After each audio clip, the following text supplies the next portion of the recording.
Today's broadcast of the NLRL Sunday League is brought to you by Malwa Transport, oversized cargo and trucking logistics specialists of Quebec. Visit their website on www.malois-transport.ca. Welcome, race fans, to round 4 of the NLRL Sunday League Season 3, powered by Malwa Transport and live exclusively here on TRTN. You join us today on our second endurance race so far this season, here at the largest FIA Grade 1 circuit in the world, the mighty Circuit de Spa-Francorchamps. Founded in 1921 as a street course, Spa represents a challenge of Herculean proportions, and that is one best felt today by our drivers, as the championship takes a sizable shake-up with the introduction of the drop points system. We see a very tepid grid from inside of the monstrously large pit lane, but we can see movement already, and who else could it have been to be first out of the gates here at the start of a very dusk, sort of sunsetty free practice session than that of James Mason.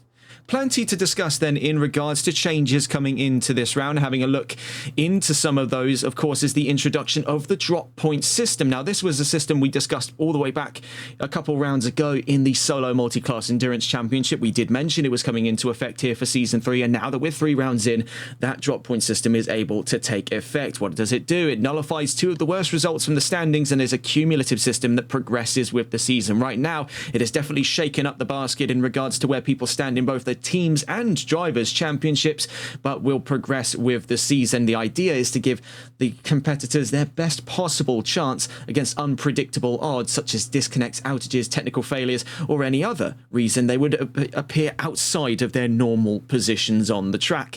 It's investigated by the stewards team to ensure that this isn't abused for deliberate DNF farming and is administered automatically. It's in effect, of course, for the solo multi-class endurance championship and for Sunday League Season 3, as they are both trial systems for the potential return of the console endurance series. Looking at that team's championship then coming into round 4 of the championship, it's Malwa Racing still leading that charge, but as you can see, drop point system now in effect has shook everything up behind them, with you amateurs returning to second place by a single point ahead of the K1 esports team. They find themselves out in third now, where they were second in the last round and are now only 3 points ahead of MSA Racing. I'm just going to quickly double check as well, just so that we're on the same page here for the team's championship. And yes, it is, as a matter of fact, 65 points. It's actually much narrower in the Drivers' Championship, which is what I was thinking of as we were reporting this here. But MSA, of course, down to 4th. Bulgarian racing teams Venceslav Christov and Diman Ivanov have now taken their leave of the championship, but their team remains in 5th for the time being, and only by 2 points ahead of the new team on the block, the Holkianos Motorsport team, of which we saw last weekend in Zandvoort. Brabbles then makes 7th position. The solo entry of Ronaldo Jr., making 8 points in the team's championship. New teams then for round 4, Lamaxo Esports, Flogo Racing and Keck Sim Racing team. We also have 6 new drivers entering round 4 the championship. Freezy in the number 400 McLaren 720S, Floris Doland in the number 51 McLaren, Leon Schumacher and Felix Schwab in the Mercedes AMGs number 48 and number 4, Corey Tidman in the number 8 BMW, and Vincent Thielen in the number 55 Ferrari 296. In regards to the regs today then, of course, we're back into the endurance format. So 10 minutes here on free practice, of which we only have about 5 more minutes before the start of our 20-minute qualifying, and an extended 90-minute race with no mandatory pit stop. And now strategy is going to be absolutely vital coming into round 4 of the championship. With a pit lane as long as it is here at the Circuit de Spa-Francorchamps, the drivers will really have to strategize around whether or not they choose to take on new tyres or take on more fuel, and that will be an almost 100% consideration across the board. Now, tyres may not be so much the choice. They're going to be much, much colder, and that's because we're heading into what appears to be a night race here for the first time this season. To remind you of how things went last time we were here at the Circuit de Spa-Francorchamps, we have the results of Season 2, Round 1, the opener of last season, where we were at the Circuit de Spa-Francorchamps, and Melvin Milliston took it to a crowning victory, his first and only of Season 2. Jason Bush followed him from second place, and Diman Ivanov rounded out the podium with Axel Cassier 4th, and James Mason on your screens at the moment finished in the top 5. Mason has since been able to revel in the first of his career podiums in Alton Park only a few rounds ago at the last endurance round of this championship gone.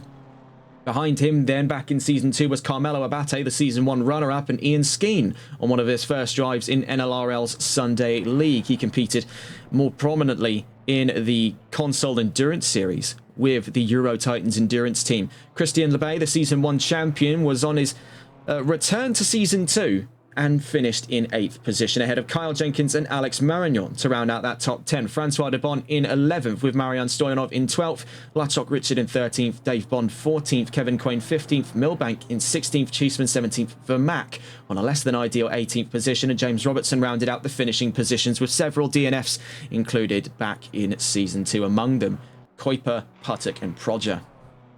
We check here then with James Mason. As we have only 3 minutes left to go in free practice, he's laid in a time already of a 2:19.539. Sadly, is the case where we are yet with another round of no qualifying data to go off of. So it is a bit of a proverbial Wild West from our point of view as to who comes out on top in the qualifying of today. But if we take a look across that grid, we do have plenty of competent competitors and new faces alike ready to shake up the mixture here. And let's see how things play out with the last couple of minutes rounding out here in free practice before we're on to qualifying.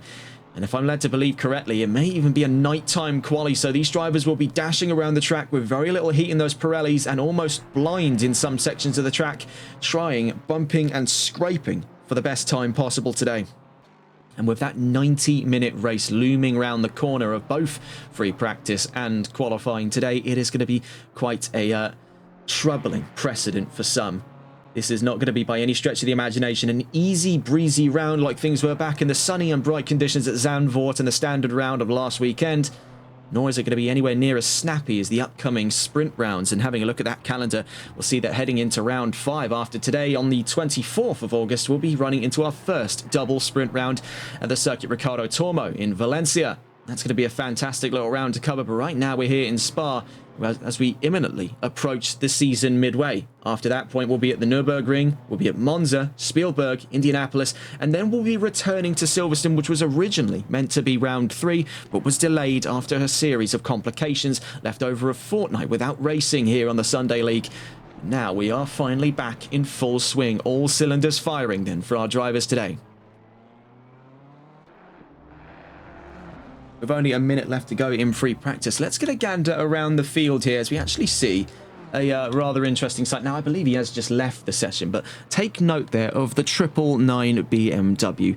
We have been speaking in the last couple of weeks about tests for a safety car and virtual safety car system. I'm happy to announce that progress is still underway to the full-scale implementation of a safety car in the near future. Now, will it be by the end of Sunday League Season 3? I cannot say for certain. The deadline right now is to get it ready by around mid-September, when we're expecting the Console Endurance Series to return. And speaking of which, a calendar complete with dates has now been confirmed but has not been released to the public. I am not of liberty myself as part of those discussions to be revealing it right now, but what I can tell you are the dates are sorted, the venues are being worked out, and the race lengths are nearly complete. So we are very, very close to the full announcement of the return of the Console Endurance Series, and I am thoroughly looking forward to that. The races are looking to be a little bit on the longer side. We're going to have some new venues underway. We'll be seeing some returning venues as well on that chart, and also the introduction of a new sponsor as well. We'll speak more on that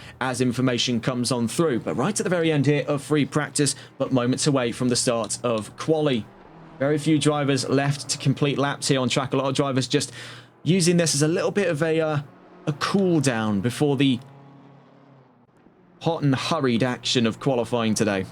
See one driver out on the track at the moment, Tyler Vermack, is still gunning for a victory here in the Sunday League. He had a very, very good run of it last season. In fact, did pick up a win at the Checkered Flag, but it was taken away from him with a post-race investigation. Now, some of you may remember that back in Season 2, Round 5 at the Circuit of the Americas, that ultimately ended up being given to Diman Ivanov to mark the first Bulgarian driver to win in the Sunday League. South Africa is still without their first here in the Sunday League. That has not stopped Tyler Vermack from picking up his first NLRL win over on the Solo Multi-Class Endurance Championship, and that's a similar story here for Canada and that of Christian Lebay.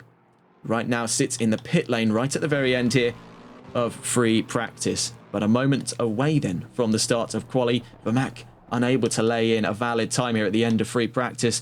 But hope is far from lost, and we can see a brand new livery for Cas van Velzen. Now, he has been showing off some more striking colours, certainly bringing some of the fashion back into the sport in that number 420 Ford Mustang. Now we see a bit of army green work its way in here amongst the fluorescent greenish yellow on the number 420. It is a striking appearance there, getting more and more military-esque here. You can see not too far away from him, as a matter of fact, is the man who won out last time here in Spa and actually won the last 2 races here in the Sunday League. If you take a look back at Alton Park and Zandvoort, it was Melvin Milliston across-the-board domination for the Super Swede.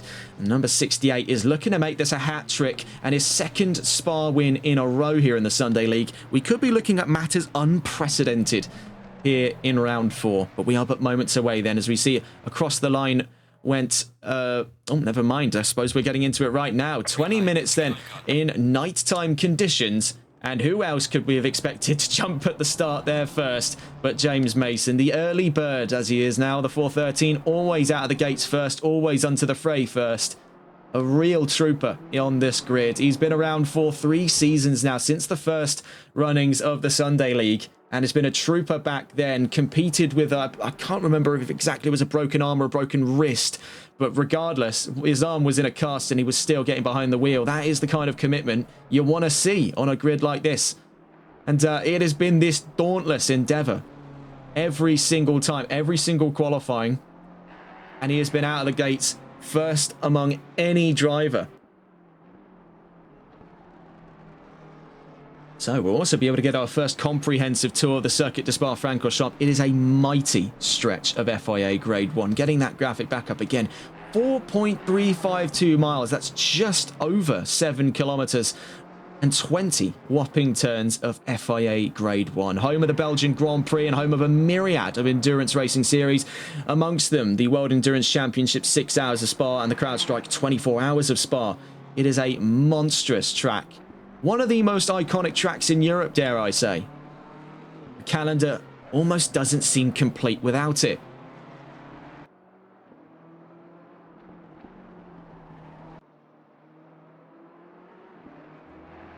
And I must say, it's going to be a bit of a tough tour to try and give you the rundown, as it were, on this track, as visibility is no less on our side than it is on the drivers. So we'll be hitching ourselves then to the trailer of James Mason here, trailing on that BMW number 413 out through Blanchimont. Let's stay on board then as he becomes once again the first driver onto flying lap conditions. Start things off then here at the bus stop chicane.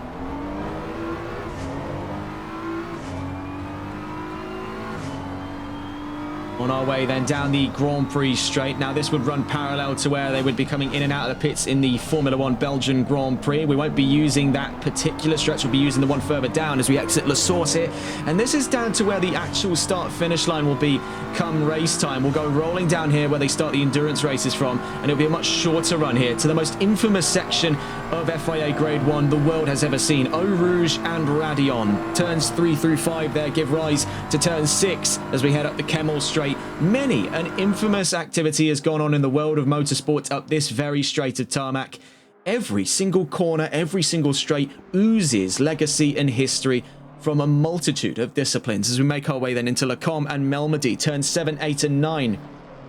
Making our way then down into Sector 2 as we head down to Bruxelles. Now, this is a corner that's gone by 2 names, of course, Bruxelles or Rivage, so I've heard as well at turn 10 here. This downhill and very bizarrely shaped open hairpin right gives rise to the no-name corner at turn 11. Very easy for drivers to run asunder here on their flying laps, and even more so when it comes to track limits and fractions during the race. We've seen quite a few drivers be caught out with stop-goes and drive-through penalties from race control. As we head through Pouhon then, a corner that Formula 1 cars can take absolutely dead flat out. Our GTs may not have the same luxury today as they head down towards turn 13 and 14 here at Campus.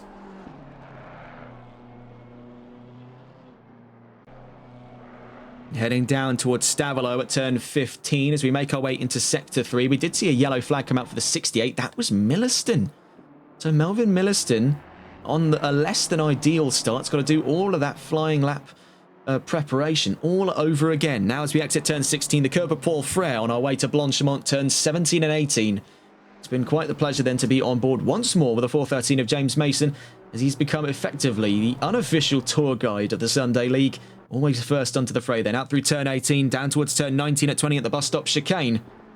That brings us to the end of our first flying lap here in qualifying. Let's see what James Mason can do as we begin the discussions of balance of performance today. Now, of course, with no qualifying data to go off with, we're having to piece this together on the fly. A 2:19.131 marks an impressive start to qualifying today then. And for BMW, they're not going to be feeling the worst of it. Now, despite the fact they're in the positives, it's only plus 3 kilos. I'd say the only manufacturer who's really going to be feeling the difference today is Ford. They're back on a plus 20 after what seemed like much more beneficial balance of performance in the last round gone, but you can see some drivers just don't really care for that sort of nonsense.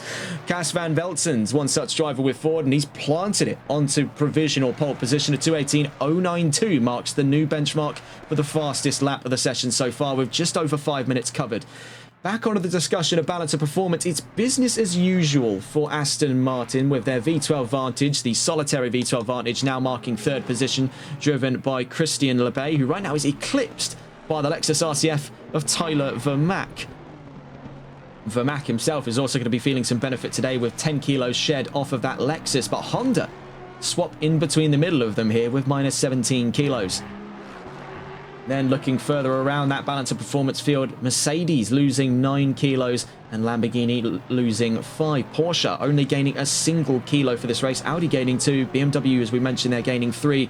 Ferrari gaining 4. McLaren gaining 6. Ford really on the short end of the stick, gaining 20. They're used to this by now, and the drivers have been able to work around it. And you can see there's 3 of those Ford Mustang S650 7th generations inside that top 5. Right now is leading it Cas van Veltsen, we see here, with Byron Forrest and Kevin Quain to mark 4th and 5th position. This is going to be a bit of a tough one to track here. Some of you may have seen on the yesterday's broadcast when we were working with the Competizione Performance League, we turned off our name tags to try and improve the immersion factor here on these live streams, and I think we've definitely given it the baptism of fire by choosing a night race here, where it is oh so difficult to identify the drivers by just number alone. Of course, you have those bright glowing placards on the drivers here. We're having to rely on what our data can give us.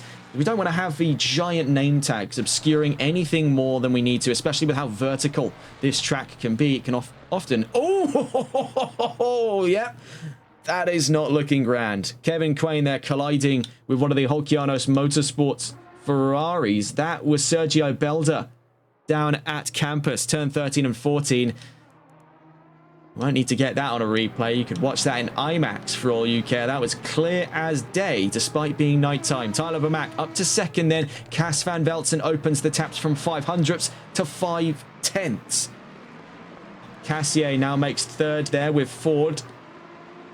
James Mason still clings to a top 5 here. Now, we must admit, the Brit has been onwards and upwards all through Season 3 and has revelled in his first career podium in Alton Park not too long ago. Only a fortnight ago then, in terms of the calendar, would we have seen him in 3rd place. It is not too far to argue that he could challenge Cassier Vermack and Cas van Veltsen if he can stay in 4th position. He puts himself in a good power play move here, as it's the land of the straight line speed demons, and the BMW M4 is no slouch in that assessment.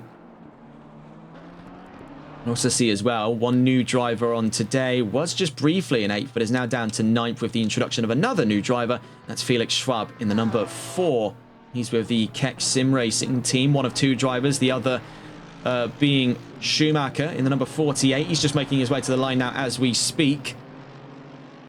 Gets across the line from 11th position, but doesn't appear to register a new lap time on the charts there. So as it stands, as we head towards the halfway mark, Van Veltsen, Vermack and Cassier, we do want to try and get a gander here to see where, oh where, is Melvin Milliston. Well, actually, we've caught him right at the very end of his flying lap, and we know how heavy a hitter he can be on qualifying. We know this is a track he's capable of winning at, so as he makes his way to the line, goes from 16th position, but doesn't yet appear to register a time. So we must find out whereabouts are the timing lines here. We're pretty certain they're at the finish line as you make your way onto the Grand Prix straight and not down here to the starting line. That is a very bizarre one. Milliston potentially either sandbagging or just on a prolonged out lap, yet to have registered a flying lap. Right now, it's the story of two. Malwar Racing's Tyler Vermaak versus the privateer of Cas van Velzen. I say as well, Felix Schwab making quite the impression there. Squeezing his way past Byron Forrest, Christian Lebay and Kevin Quain in the Malwar Racing team, the leaders of that team's championship right now, to put Keck Sim Racing in the top 5 in that number 4 Mercedes AMG. Getting a gander there, you can see the new team on the block. One of 3, as a matter of fact, to have registered for today's race, but we see both of those drivers on the track at the moment. And here's Felix Schwab making his way through the curb of Paul Frere, right now in 5th position. Could have a stab here if he really digs deep on this next couple of laps to have a go at potentially 4th position, but you can see that gap is incredibly large when you look at the nitty-gritty details of it there. You can see it's much closer between, as a matter of fact, 1st to 4th than it is from 4th to 5th. So with Schwab to the line, 107 behind him as well. That's Dave Bond on his debut drive with Porsche. We'll be catching him in a moment's time here. Felix Schwab across the line then in the number 4 from 5th position. Does find an improvement, but not for position. We see here Dave Bond across the line on his debut drive in this season with Porsche. Now, it was an ambitious move away from BMW, the comfort of the M4, into the more uncharted territory of the 992. These are 2 fundamentally different cars, 2 different sides here that you're playing on that whole spectrum of handling here in GT3. So for Bond, he's already managed to get his way to 8th position there, and it can only be upwards from where he stands right now. So fair play to him. It is quite the start to qualifying. You do see as well Milliston on his way to the line from 16th, and still, so it appears, is yet to register a time. So we are left relatively confused, scratching our heads a bit. We just quickly see here Ben Cheeseman to the line from 19th, and also does not set a time. So having a look on our maps to see where the nearest valid time is coming from, it is the number 3, a driver who was in quite a bit of trouble last weekend. And that's Jake Stratton, the solitary Lamborghini of this championship. Didn't have the best of outings, and it seems to be history repeating itself here as a mirror move of what happened to, some of you may remember, Hayden Prodger when he drove for Nissan at this very section of the track. Happening there to Stratton. The number 50 will be next to the line. It's Sergio Belda with the Holkianos Motorsport team. So to the line then. He had that little spat earlier on. Collision between himself and one of the Mustangs. Belda across the line to 10th with 8 minutes to spare. The 835 is on its way to the line here. Tyler Vermaak only has to find a 10th of a second. While it showed on the map that he wasn't valid, it's not always the truth. So making his way to the line. And sadly, they every now and again do actually tell you the truth, as it was an invalid lap for him, or one that he wasn't going to see any improvement from. But he rockets across the line and out through turn 1. Number 4 is next to the line as we speak, and that being Felix Schwab. Now, we caught him just a little bit earlier on, one of the 2 new drivers to comprise the Keck Sim Racing team. But he's come to a stop there at the bus stop chicane. The 107 is next to the line, that being Dave Bond. I want to try and catch a view here from his teammate. We check in here with Leon Schumacher in the number 48. He's on his way out through Bruxelles. 107 just starting a brand new time. We can also see Axel Cassier is quickly to the line here from 3rd. We just catch him right at the end of this flying lap, but it's not to an improvement. So a bit for naught there at the end of this flying lap in particular. Cas van Velzen, our pole sitter, has a bit of a slower run than expected through the bus stop chicane, but he's raring up for another go here with 7 minutes to spare in qualifying. The number 68 of Melvin Milliston is trailing him by some distance here, and what appears to be still an invalid lap. Are we proven incorrect as he makes his way to the line from 16th position? So that appears to be the case. What on earth could be going on then for McLaren and for Melvin Milliston? He won last time out here in Spa, and he's gone 2 for 2 of race wins in the last 2 races. He gets ever closer, as a matter of fact, to an all-time Sunday League record. Now, if we can bring up here the list of all race wins ever from Season 1, you can see that Melvin Milliston's 2nd win this season amounts to his 4th overall. And that was the one he secured last weekend in Zandvoort. And it puts him ever closer to what is a joint record right now for the most amount of race wins of any one specific driver in the Sunday League. That is held at 5 between Wesley Kuiper and Jason Bush. So can history be made here as it becomes Three's company up front, or are we seeing a little bit of a crack here in what is the otherwise steely facade of Melvin Milliston's performance this season? Well, with 6 minutes left to go, it is still a story of 3 up front. Cas van Veltzen leads the charge in the number 420. Vermaak is closing in, and with the 1/10 of a second to clear as he makes his way out of turn 20. Does he manage it on this lap as he makes his way to the line? Not this time around. Corey Tidman, I should add, has just set the 3rd fastest time. I was about to comment on it being Axel Cassier, but here's the introduction of a driver that's been on and off in this series for some time, but makes his official Sunday League re-entry here in Spa. Corey Tidman famously competed back in Season 2 to a mixture of results, but this is certainly a step in the right direction for the former K1 talent. The number 8 then, competing as a privateer for BMW, has been passed around a few different teams in his time, but seems better off on his own right now as he's able to stand tall against the wave of competition here in the Sunday League. So we do thoroughly look forward to seeing what he can do this time around, as this looks like a broadly different Tidman than the one we saw back in Season 2.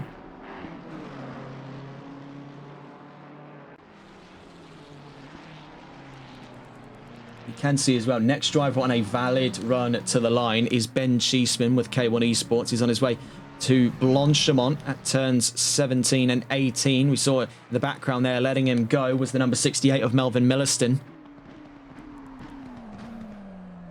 So down to the line goes Ben Cheeseman. 4.5 minutes left to go here. Fundamentally 2 laps before the end of quali. To the line, Cheeseman 3rd, so Tidman down to 4th. Milliston was behind him there to start a new flying lap. He moved aside there, forfeiting his last time. The 824 next to the line as we speak. That being Byron Forrest, just jumps up ahead of Christian Lebay there, who's now down to 9th. He makes his way down through Melmedy on his way to Bruxelles at turn 10. Number 48 is next to the line as we speak. Leon Schumacher is in serious trouble, though, as we cut to him in a mirror match of what happened just a moment ago to another driver. Schumacher claimed by Blanchemont corner. The 111 is next to the line here. Elias de Vos making his way to the line here for what appears to be his first valid lap of the session with 3.5 minutes to spare. From 18th, where does he go? 8th. Up 10 positions to the mark there. Behind him, the number 8 of Corey Tidman retakes 3rd from Ben Cheeseman. I want to clarify here that that gap is starting to come down quite a ways inside of that top 5. It was sitting at almost worlds apart here, but we actually see inside that top 6 are all within a second of the fastest time here, currently set by Cas van Veltzen. The 119 is next toward the line here, so if we go and catch with Christian Lebay on his way out through Kerber Paul Frere, that monstrously loud V12 Vantage on its way down towards Blanchemont. One of the most iconic sounds of the Sunday League has been that of the 119's V12 engine.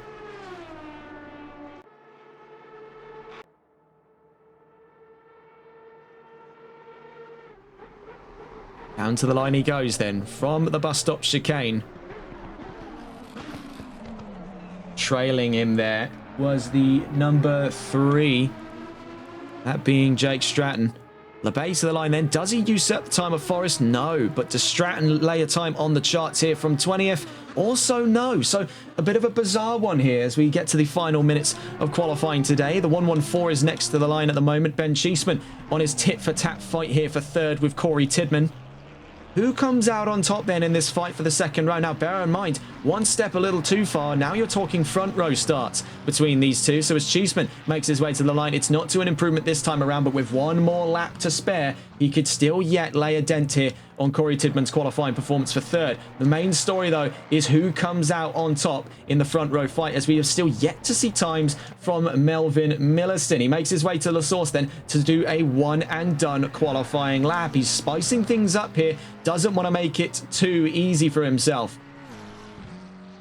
Now, this is a real double-edged sword here, because it can be viewed as confidence or overconfidence for that matter, and he is really gambling everything for this start of this race off of one lap. That takes some serious guts, so if he can pull that off, by all accounts, very well fair played. Next to the line then, Elias DeVos making his way out of the bus stop chicane. The number 8 behind him of Corey Tidman has got one more chance here for higher times. Voss to 8th at the moment. Tidman crosses the line with his final lap to spare in quali. I must say, what a re-entry it has been. A long time no see for Corey Tidman, and to be up into 3rd position is definitely spelling a start of a new chapter here. 6:07 to the line. Kevin Quain in 11th. Crosses the line there and looks to be content starting just outside of that top 10. He is in that danger zone here, though, from, I'd say, 7th down to 17th. That 10-car gap, it does represent where the bulk of our problems could come from. Now, that's not a critique of the drivers inside that. It's just that they're going to be crunched in between the back markers catching up and the race leaders slowing down for Arouge and Radion. We typically end up seeing a lot of our major incidents at Spa occur in this crunch zone. It's part of the whole concertina effect, and it's this massive 20-car long concertina that these guys will be the primary victims of. 119 then just makes his way to the line. Christian Lebay from 10th position crosses the line, sadly not to usurp the time of his teammate Byron Forrest, who stays in 9th. 114 next to the line. Ben Schiessman has one more chance here to make his way to 3rd. Could he even leapfrog this to positions higher over hill? Not too far from him comes the imminent approach of Melvin Milliston. So into the pits goes Schiessman. What does Milliston do then in the chances here of pole position? Heading out of the bus stop chicane, it is going to be remarkably close here. Heading to the line from 18th position, only 5th. So he gambled everything on that flying lap and only came out at the back of the top 5. Make no mistake, with 90 minutes of racing, he is still going to have plenty of chances to fight for that race lead. But Cas van Velzen, currently the man to be. And right now we're seeing here with Axel Cassier on his way to the bus stop chicane, number 301 to the line from 6th position. Can he go up and ahead of Milliston? He only has to make 700ths to do so. As he makes his way to the line, he's up to 4th, relegating Schiessman to the back of the top 5. Tidman looks to be secure right now in his bid of 3rd position. He makes his way up and around turn 19 and 20. Now, bear in mind, only 500ths of a second here for 2nd place off of Tyler Vermack. Only a 10th in that sum for pole position. Across the line, he'll stay in 3rd. The 420 then, Cas van Velzen looks to be on pole position. If all else fails here, across the line he goes with a 2:17.235. If you thought the gap was close, think again, says Cas van Velzen. What an ending precedent there for the 420. Number 44, Scott Milbank, who we thought there was getting to the line. It's actually Leon Schumacher, the 48 we were thinking of. He makes his way to the line and to 17th. So what an exciting qualifying session we've been given the pleasure of seeing, and definitely quite a few shake-ups that I wasn't expecting coming into this round. Namely, how right now, looking at it, Milliston will start in 7th. Felix Schwab up to 6th. Schiessman 5th. Milliston gambled that entire run on one lap, and it may have just cost him. Anyway, we'll be on to the discussion then of that grid in a moment's time. We only have one bit of news to share with you today. No, two bits of news. No, that's a lie. 2 bits of news to share with you today. First bit of news coming from the British Touring Car Championships, as the Knock Hill rounds were shared in victory between Jake Hill and Tom Ingram. And then also in our own news, negotiations have begun with a brand new client. We'll have more to reveal, hopefully, by around Tuesday. So then, for round 4 of the championship, here is your grid. Now, I'm perplexed because, and this is one name point that I was given in the brief here for the regulations, may I bring up, that if we take a look here at the regs, I was told no mandatory pit stop, and we were relaying this point for some time, but that clearly does seem to be wrong. So let's just quickly change that. And there you have it. But yes, that is a very confusing one. So we were told no mandatory pit stop. Perhaps an indication of an error there with the race control. But nonetheless, there is a mandatory pit stop now. So any drivers who are thinking of not going into the pits, well, you've now no longer got the choice. If we're to believe that it's the same regulations as standard, it will only be fuel. So to clarify that, if we are dealing with the older regulations of the standard one, that would be fuel and a minimum stop of 25 seconds. Now, how will that play out in regards to the event at large? Well, we'll find out as we enter the start of that formation lap. It's Cas van Velzen on pole position. Tyler Vermaak will start on the front row, and Corey Tidman has had his Weetabix because he'll be starting on the front of that second row in third place and ahead of Malwar Racing's Axel Cassier. Ben Schiessman will start at the back of that top 5 alongside new driver Felix Schwab for the Keck Sim Racing team. He's in 6th position in the number 4 Mercedes and ahead of last round's race winner for 2 rounds in a row, and also the last time winner here in Spa back in season 2, Melvin Milliston, who starts from 7th position. James Mason will join him on that row in 8th. Elias de Vos and Byron Forrest will round out the top 10, with Christian LeBay and Scott Milbank marking the start of our outside the top 10 lineup. Behind them, Kevin Quain and Dave Bond on his debut drive for Porsche away from BMW. The Holkianos Motorsports pair of Sergio Belda and Ivan Sanchez 15th and 16th. Leon Schumacher in 17th. Vincent Stilon in 18th. And Jake Stratton in 19th position. This is a bit of a hair raiser, I must say. Having a look around that field, one such driver to keep a close eye on here is that of Corey Tidman. What a return to competition it has been for the number 8 to be up so high from where he was back in season 2. Could this be the start of a brand new chapter? Well, an hour and a half will tell us different here in the Sunday League at round 4. Having a look around that field, in a power play position also, Byron Forrest at the back of that top 10 can absolutely soak up the rewards of anything that goes on in front of him. He's just outside of that major danger zone from 7. Well, actually, that's a lie. No, he is in that danger zone from 7th to 17th. He's just right at the very front of it. So on the hopes that he himself doesn't get swept up, anything that goes on behind him is only to his benefit and his benefit alone. Axel Cassier and Tyler Vermaak will be carrying Malwar Racing on their shoulders, so it seems, for this starting couple of laps. They have got the world's weight here and continuing the lead of that team's championship. And Cas van Velzen has got a real opportunity here to lay a claim in for a race win today, but he's got one that is not going to be so easily fought or won for. An hour and a half, 90 minutes to be certain. Van Velzen has the world's weight on his shoulders. Now, to bring up some notes from last season, Cas van Velzen still yet, so I'm told, to have picked up a win here in the Sunday League. Last driver to win driving in the Mustang was, I believe, Martijn van Manen back in season 1. So that is quite a world's time ago that we last saw Ford take victory. Actually, that's a lie. It's Alexander Roznov. Oh, gosh. It was Alexander Roznov, my mistake there. That was the last driver to take a win with Ford. That was at round 1 of this season. The last driver before that, Martijn van Manen, back in season 1. You can tell it's been a bit of a busy week here on TRTN. We're starting to feel a little bit of the fatigue of it all. But fortunately, we've got quite an exciting round then to bring us to the end of our broadcast week and to bring you to the end of your race week.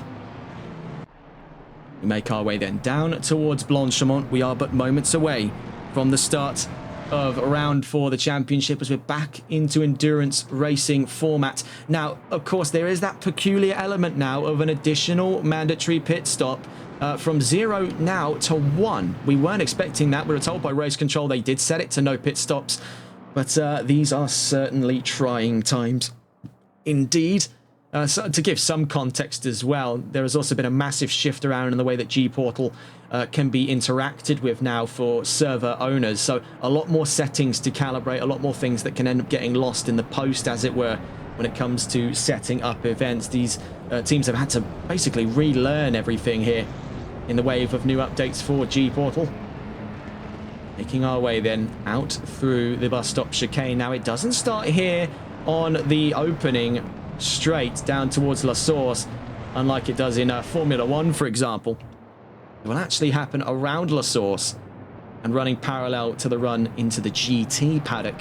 And on our way to Eau Rouge and Radion, you can see trying to get even the slightest ounce of life into those Pirellis. Cas van Velzen knows the task ahead of him. Vermaak will be chasing him with reckless abandon. Tidman will be gunning for gold right behind the pair of them, and so too will Axel Cassier. But only one can come out on top for the first run up through Eau Rouge and Radion, and 90 minutes will show us who comes out on top in round 4 of the championship. So as we go rolling, 20 cars in all, it'll be 10 cars either side of it on our way down. Actually, it won't be, with 19 cars with 2 spectators. 19 cars in all, down towards the line then, an hour and a half on the marks here, and we are green and racing here in the Circuit de Spa-Francorchamps already. A fantastic getaway from the pole sitter Cas van Velzen, but Tyler Vermaak looking to challenge around the outside for our first run up through Eau Rouge and Radion. You can see him going extra wide from behind him here as we try and get a look further around the field. You can see there was trouble, but barely caught on our cameras as to who precisely that was. The yellow flags are out. It's Cassier in the 301.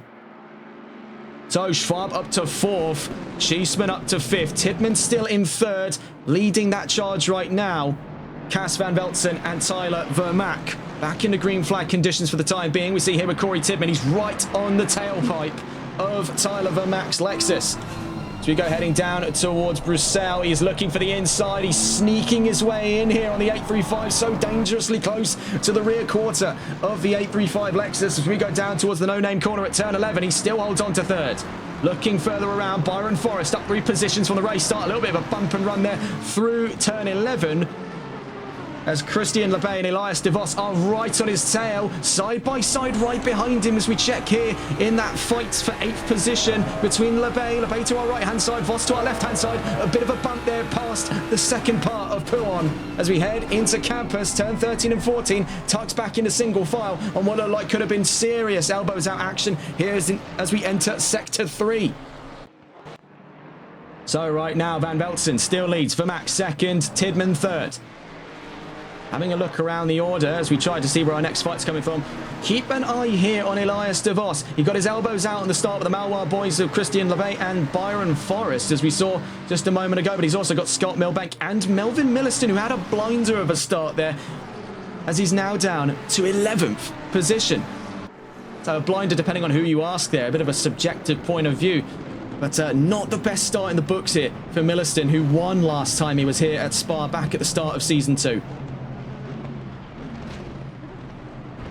And a bit of a tap there through the bus stop chicane. So hard because so much of this is obfuscated by the pitch black darkness here at the Circuit de Spa-Francorchamps. Down towards turn 1 we go. Milliston was looking for the inside on de Vos, but doesn't go for it. Looking around, you can see hiding in the shadows here. A side by side now up and ahead of Milbank.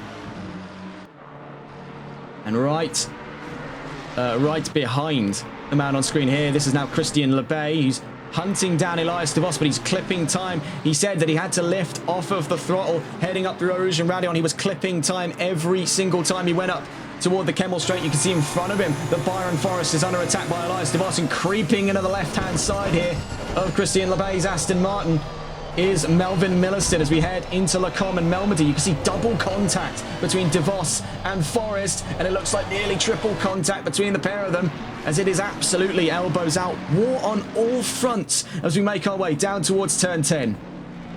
Lebay on the inside of Forrest looks to be taking over the baton here on the attack of de Vos, who's now up to 7th place. Milliston right behind them as well. We quickly see here Vermaak is now down to 3rd, Tidman up to 2nd, and Schwab right behind Vermaak in the Mercedes. Bear in mind, all of these drivers are now fighting to keep heat in those tyres. There's no assistance from the sun here in the pitch black. Dave Bond in 18th for the moment, hunting down Vincent Thielen, one of the new drivers of today in the number 55 Ferrari, up ahead of him in the AF Corsa colours. Leon Schumacher now up to 12th as well. Teammate of Felix Schwab up in that top 5 at the moment. He's making his way towards the entry to that top 10. Speaking of Felix Schwab, here he is, the number 4, hunting down Vermaak and Tidman. It's front engine top 5 here. Oh, and it's taken its first victim. Felix Schwab does a full 360. good Lord above. And he's going to clip even more momentum. And we do see yellow flags are also out further down the line. The 107 caught up with the 55. So that would have been Thielen and Bond at the back of the field there. If we can get a gander as to what's gone on here, you can see these two are now back and running, but right with one another. You can see serious damage. So it seems on, actually, no, that's the paint scheme there. I thought that was huge scratches up the front of that Ferrari, but no, not entirely privy to what the extent of the damage is here, but you can see damage over the rear of the 107. That's Dave Bond. We're back in the green flag conditions then.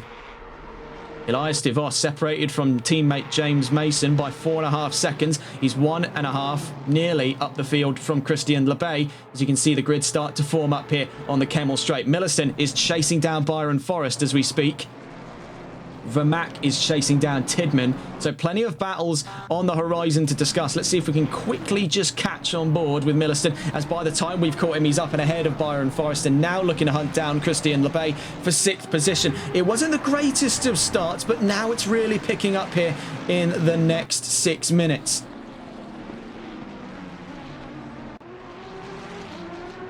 See a little wiggle there as we make our way out through the likes of Rivage or Bruxelles, depending on who you ask.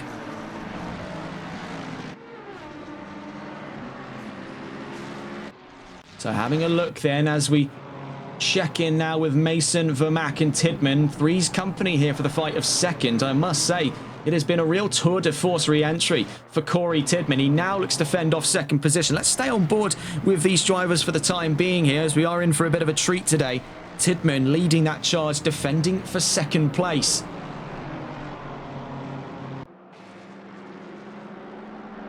Vermack right on his tail. Mason not too far off. Who comes out on top then of BMW versus Lexus? It's getting incredibly close here on our way to Blanchimont. Trying for the inside. A four-wheel slide by Tyler Vermack. How on earth does he keep the car facing the right way on? How on earth has he done that to stay so close and so lively in the fight here for second? I may never know. Out through the bus stop chicane then at turn 20, on our way to turn 1. Tidman still holding his nerve here. In that last lap was 2 tenths faster than Vermack, but was slower than Mason.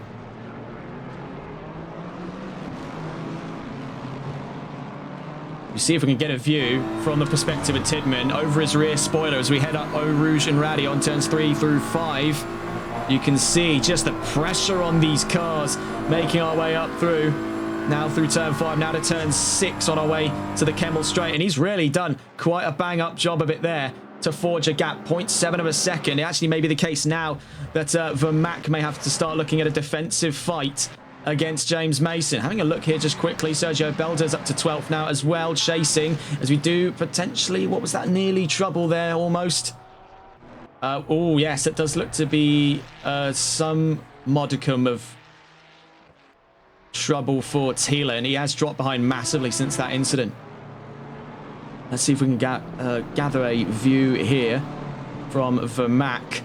The man in the middle here in the fight for second.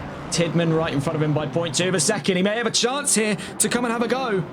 On the inside at turn 12, Tyler Vermack side by side with Corey Tidman. It's contact between the pair of them. How on earth either of these two haven't spun from that shunt, I may never know. But here comes James Mason trying to have a stab at second place on our way to turn 13. Tidman will be absolutely furious with Vermack for that shunt there. It's a miracle either of those two come out of it facing the right way around. That really did look like it was going to go into a blind spin for the 835. And for the number 8, he disappeared out of sight there. We could only imagine what had been going on the runoff. Mason still with, but we do have a yellow flag out. It's the number 55, Vincent Thielen, on the exit of turn 11 on our maps there. He's back into the pits. We're back in the green flag conditions. I believe that's the end of the road for Vincent Thielen in this race today.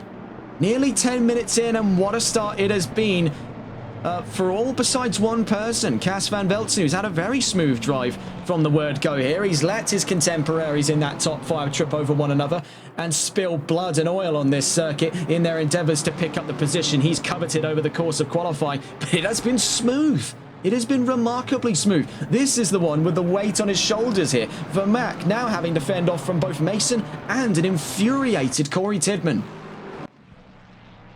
Looking around the field, Leon Schumacher in 16th there. His teammate, Felix Schwab, side by side with Scott Milbank on their way out of La Source. This could get a bit dicey here. Both of them have dropped down positions from the race start. Now as we head up by Rouge and Rallion, back in a single file, but he's in that dirty air of the McLaren. It could go sour between the pair of them. Very easy to get aero wash uphill, but he's licked the stamp, and by God, he sent it, because through turn 6, it's still side by side between Schwab and Milbank. Who comes out on top here? It's a drag race to Lacombe, and it looks to go the favour of the number 4. He runs it deep, though, into turn 7. Can he hold his nerve? It's a drive-through penalty up ahead for Corey Tidman, and a yellow flag as well. As the number 8 comes asunder, we can see there, to the left-hand side, Corey Tidman is out of this race. So in our efforts to try and capture some of the action elsewhere on track, we've missed out on what looks to be a decisive moment in the up-front runnings of this race. What on earth had to have happened for Corey Tidman?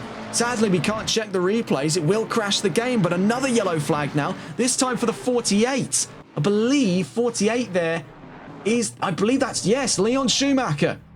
So another victim claimed by this monstrous track. It looks to be the end of the line here for Schumacher. He makes his way then down towards turn 10. Green flag conditions for the time being, but a heavily wounded number 48. But Melvin Milliston, he's grinning ear to ear like the Cheshire Cat, because he's just gained a free position, much to the chagrin of Corey Tidman, and he's getting closer and closer to a top 5 here. Christian Lebey's only 0.7 of a second in front of him. So we could be seeing an imminent fight for the top 5 here. I want to get back on board very quickly here with Milbank and Schwab, because it's now become Milbank and Cassier on the exit of Blanchemont. Cassier forfeits. Milbank swings it around the outside. Must I say, that was one of the greatest fights I think we've ever seen, and it spilled directly into what looks to be a very controversial ending to the race of Corey Tidman. Anyone with information, please do feel free to come forward on that. Sadly, we didn't have a view from our side of things. We were watching the fight going on behind. We did not expect things to go nuclear up front there. It looked fairly close but controlled, and clearly it has now spilled over. Having a gander then around the field. James Mason not too far away right now from Tyler Vermaak. Those two sharing the same stretch of tarmac here, only a few car lengths from one another as they make their way to Lacombe and Melmedy. Getting a quick view then with the 119 and the 68.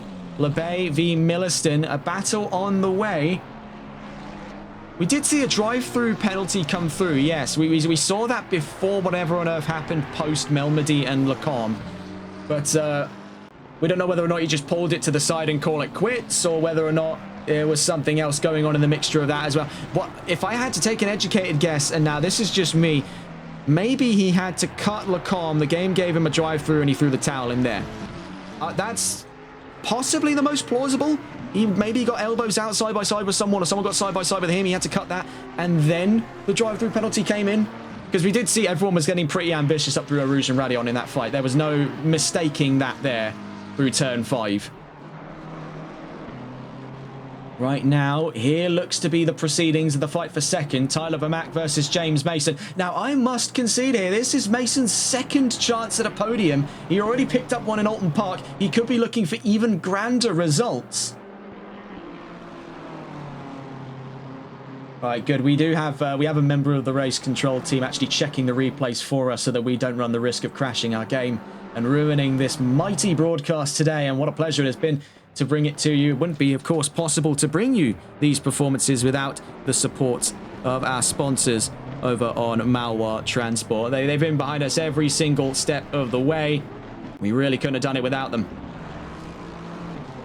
You still check in then with one of the Malwa Racing Team's drivers. This is Tyler Vermaak, still watching on board here in his fight against James Mason. Now, definitely a lot riding on the line here. So he lost the rear out of Lacombe and went into the wall. Yeah, I was confused by that. Drivers normally, when they retire, they don't swing the car 180 degrees to face the wrong way on the track. So that is a very bizarre one. That still does not yet reveal where the drive-through came from. We're on board here. We can quickly see Milliston has had an absolute blindsider run on the exit of Arush and Radion. He's capitalizing on the weaknesses of that V12 Vantage to put himself in incredibly good stead here. Milliston is up side by side with Christian Lebay. It's contact between the pair on their way down to Lacombe and Melmedy. It's disaster between the pair. We saw there just a little tap, and then it was chaos from the word go there. That is a tough one. That is a real tough one. They were squeezing and pushing and shoving there. I don't think they were doing so out of malice. It was all in good nature, but that was one tiny little straw to break the camel's back. That is not looking grand then for Christian Lebay. Melvin Milliston's up to 6th, but at what cost, he says. Having a look then. We're 15 minutes into today's race, and it has been quite the shake-up. Corey Tidman already out of this race after an incident at Lacombe and Melmedy. We see now Melvin Milliston up to 6th, actually up to 5th now, as Christian Lebay is into the pit lane. That could be a DNF today, sadly, for Christian Lebay. We will see what happens with the 119 there. It looked a little too hot to run between those two there. It was still incredibly close. Actually, as we pull the replay back up again, just to see that incident that happened down the Kemmel Straight. It was such a minuscule tap over the rear right quarter of the 119. And it created this domino effect. One tiny stab there, he's corrected it in the other direction. The car has just completely followed him through. Lebay now in the pits. We'll see what goes on there. We also see a driver in the pits as well, Ben Cheeseman, taking a very early stab at his pit stop run. Now, we must wonder, what is the thought process here by Ben Cheeseman? Bear in mind, we're not supposed to have mandatory pit stops, but he's already ran the numbers and is confident that he could potentially run this on one set of tyres. That seems to be a sentiment carried from a few different drivers on this grid. We'll see whether or not that philosophy comes true, as of course tyres are not a mandatory requirement in the pit stop runs of today, because if we are to be following the same rule set regulations set in by the standard config here in the Sunday League, that would only require a 25-second stop for fuel and not tyres. Here's another fight that we're going to get a gander on board with as we go sweeping around the grid to find them. Byron Forrest chasing down Felix Schwab. Not too far away at all, 0.8 of a second. Cassier and Milbank also not too far away from one another either. So a lot going on here towards the back of that top 10. Meanwhile, up front, the leading trio, as things have now changed ever so slightly in that balance, as Mason is closing in on Vermaak, but it is still the current leading three as it stands: Kaz van Veltzen, Vermaak and Mason. Elias de Vos and Melvin Milliston to round out that top 5. I must say, for the very rare times we get to see him, if we go and find on board, as a matter of fact, we quickly see here, this is Leon Schumacher is back out on track here. He did manage to get that number 48 all the way back into the pits. He's back on track here in 16th. That could be actually 15th position now if he's past Christian Lebay.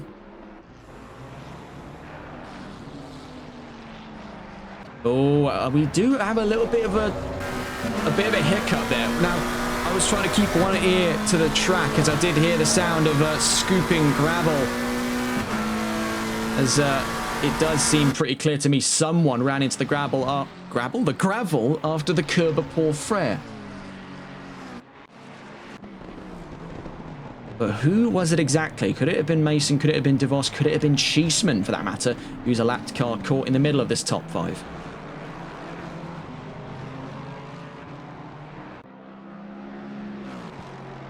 See here, James Mason in that last lap was just about a few hundredths of a second faster than Tyler Vermaak in front. So the chances for him to fight for second are still very much so on the table. He may have to start thinking more tactically here and start considering his odds in regards to pit stop strategy today. What a race it has been, though, so far. We're not even 30 minutes in, and it has been a real treat. Plenty of twists and turns, and still plenty more on the horizon. You know what's also on the horizon here? The sun. Pitch black darkness has definitely made this a difficult race for all drivers involved. Visibility at an all-time low. You can see that was a full four-wheel drift heading into turn 7 there. Major understeer for James Mason's BMW. Checking with Byron Forrest. He's now lost a lot of steam there to Felix Schwab. He's now 2.5 seconds up the field. He may have to start considering his odds here to fight with his own teammate, Axel Cassier, in the 301. The twin Mustangs there, 7th and 8th. Behind them, Scott Milbank.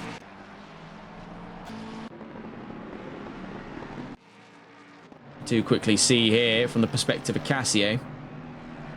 It's running very deep into turn 10 was Byron Forrest, and now makes it to the inside at turn 11. Cassier is going to run it the long way around and up to 7th. Not the greatest angles to have shown that fight, but Byron Forrest sadly losing out on that 7th position. Cassier just swerving his way around his teammate there at the Malwar Racing team. Now as we exit Pouan down towards turn 13, he's up to 7th. There's your race leader. What looks to be the first Ford victory since the season opener here at Brands Hatch. The first Dutchman to win since Wesley Kuiper back in Season 2, Round 2. So there is quite the precedent to be set here.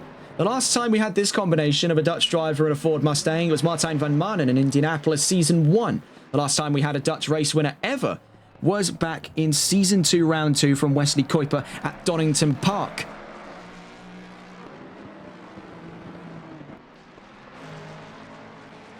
So, no pressure really involved for Cas van Velzen. Bit of a swerve there on his way in Eau Rouge and Radion. He doesn't want to lose his head here with such dominant control of the field. He's 9 seconds from the nearest car. That's Tyler Vermack in second. Quickly catch here the perspective of the two Holcianos Motorsports cars as they're edging closer to a top 10 here. Kevin Quain not too far off from Sergio Belda and Ivan Sanchez. 4.3 seconds, as a matter of fact, from the leading of the two in the number 50. Elias de Vos, an incredibly rare sight on this field. Only a handful of entries in the Sunday League, enough to where you could possibly count them on one hand, but oh so rare is it to see him. We have very little to say in regards to his performance, besides the fact that this has been a real showstopper from the 111. Seems right at home here, De Vos. Of course, Belgian talent in that 111. Right at home here on home soil.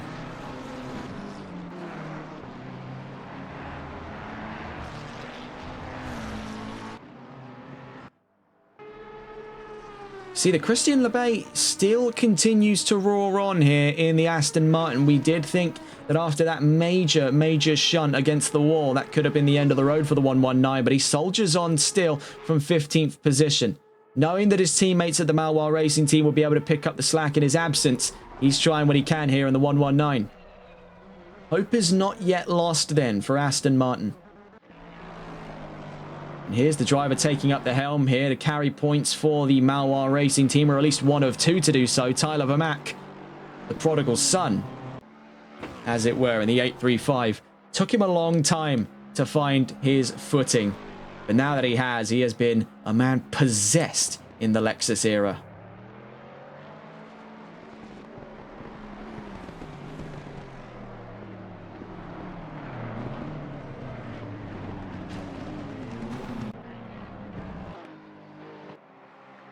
See, just as we caught on board with Dave Bond, a huge stab of oversteer on our way through Pouan. He is still ripping the reins away here from the Porsche. And this was something I was precisely afraid of when I caught the news that he was moving over to Porsche from BMW. Because on the plenty of times I've seen drivers do this, it is met with tonal whiplash. And right now he is faring at least acceptably well, I imagine, for what he was expecting of his first run with Porsche. He's in 13th, still in good point scoring positions here, not too far away if he can get pit strategy nailed into the Holcianos Motorsports pair of Belda and Sanchez. There's a long road ahead yet to travel. I say, one new driver that's really taken expectations by storm today, besides Corey Tidman, who's sadly now out of this race, is Felix Schwab, the number 4 with the Keck Sim Racing team. One of two, his teammate Leon Schumacher towards the back of the field at the moment in the number 48. But Schwab has really taken expectations by storm. Not many of us had known of this driver on our radars for this time heading into this debut entry to NLRL, but I'm sure we'll be quick to remember the name. Just catching on board what's going on. Just the position ahead of Felix Schwab is from the perspective of Melvin Milliston. We'll stay on board here as he looks to be in closing range to Elias de Vos. He smells blood in the water and he's out for it here in 5th. Currently eyeing up that fight for 4th position. We'll stay on boards with Milliston here as we make our way through campus and in towards Stavelot. We'll be back with you in just a moment's time. Or actually, as a matter of fact, no, because we just saw there the momentary yellow flags come out for the number 48 of Leon Schumacher. That's gone back into green flags. So that looks to have resolved itself. That was up past turn 5 and into turn 6. And the exit of Radion to the Kemmel Straight. We'll be back in a moment's time.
So as we're still on board with Melvin Milliston, we've seen that the battle has reared up massively here as Elias de Vos slowly closes into frame here on the number 68. 1 hour, 2 minutes, 50 seconds left to go. A few little slip-ups there in that middle sector is going to give rise to an interesting run here between the pair of them as he's closing down that margin. Now we know of the pair, the McLaren is ever so slightly faster in a straight line. On tracks like this, at least, when you take a look at other tracks such as Monza, you actually see the Ferrari is a few miles an hour ahead, but it does take much longer to reach that. So the McLaren benefits from a very slightly shorter gear ratio. We can see as well, also in the pit lanes right now, the number 4 Felix Schwab with the Keck Sim Racing team joining him now and aborting his fight for 4th position. Melvin Milliston from 5th.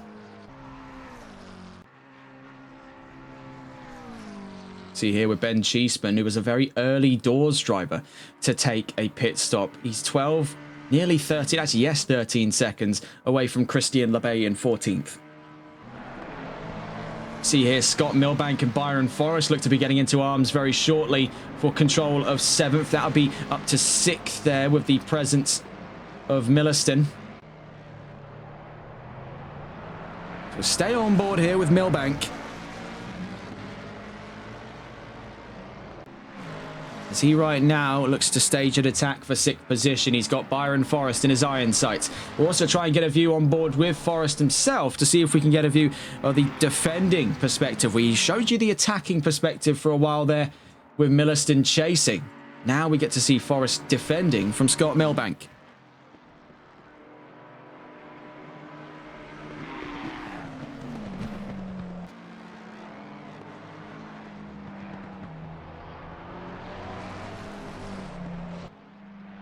On our way then, out through turn 9 there, on the exit of Melmedy, on our way to turn 10.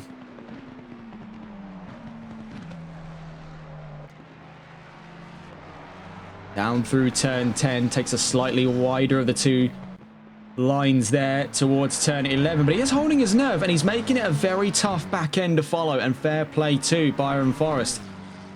The odds here are stacked against him on paper. The McLaren can out-corner him and almost outrun him on most strengths of the track here. It's going to be out through turn 16 to turn 20 and out through turn 1 to turn 7, where they have the best advantage over the McLaren, but everywhere else that McLaren is right with him. So what can Byron Forrest do here as we make our way to Stabilo at turn 15?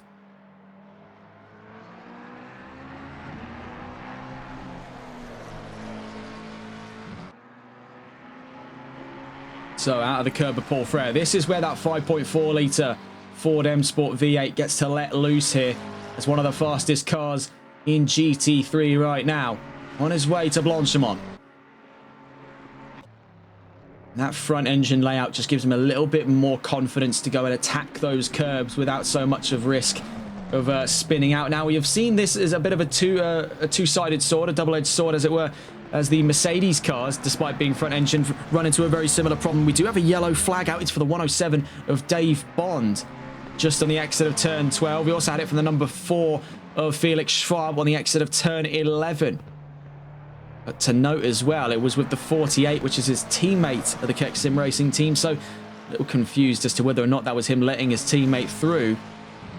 There's a little bit of extra tow there. But we're back in the green flag conditions here in Sector 1. There is a persistent yellow flag for Sector 3 until the 107 has been confirmed as resolved. So yes, that's back in the green now as the 107's gotten going after turn 16. We're still watching with Byron Forrest here because the world's weight's on his shoulders in the fight for 6th, that he makes Milbank run wide there. So Milbank got a little bit too close there to the sun in the chances to fight for 6th position. The pressure got to him a little bit and he ran out of brake. Having a look around here just to quickly see if there's any other spots of action going on, as now as we enter Sector 2. This is where that McLaren has a great opportunity to strike back here. This is the great balance of it all between Ford and McLaren right now. We'll catch up with these two in a moment's time. We take a look around the field here and see James Mason still triumphantly on a podium position. Could be his second podium of his career here in NLRL. We do have a drive-through penalty administered for Leon Schumacher in the 48 car. As he enters the pits now, his teammate in front of him, Felix Schwab. This has not been the greatest start to the Keck Sim Racing's team's championship endeavour.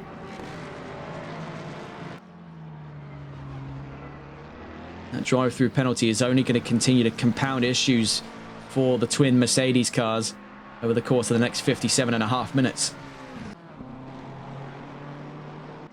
Having a look around that field then. As we're past that half-hour mark, we've now 57.5 minutes left to go in today's race. Cas van Veltzen still confidently leads and has in fact opened the gaps up from 9 seconds to 12.5 to Tyler Vermack with the Malois Racing team. James Mason leading the charge for the K1 team makes 3rd. Joining him there for a K1 3 and 4 is Elias de Vos in the 111 Ferrari. Byron Forrest makes the 2nd scoring position for the Malois team for a Malois 2 and 5 at the back of that top 5 there in the 824. But hot pursuit here from Scott Milbank leaves that position up for grabs as he's hunting him down from 6th. Kevin Quain in 7th and Sergio Belda in 8th, as now both the Holkianos cars are up into that top 10 by nature of staying out longer than their contemporaries. But when pit stops come into play, who's going to re-emerge out in that top 10? Our hopes do lie with Belda and Sanchez. It's been a long time coming since their debut. We can see right now Sergio Belda is looking for a scrap here with Kevin Quain. Let's see if we can catch on board with Quain's perspective of things here as we go uphill at Eau Rouge and Radion. And we'll try and catch the perspective of Sergio Belda on our way through turn 6. Sergio Belda then fighting for 7th place. We've just got word from Axel Cassier. Sad news then from the paddock of the 301, as it does appear that Axel Cassier has disconnected from today's race session.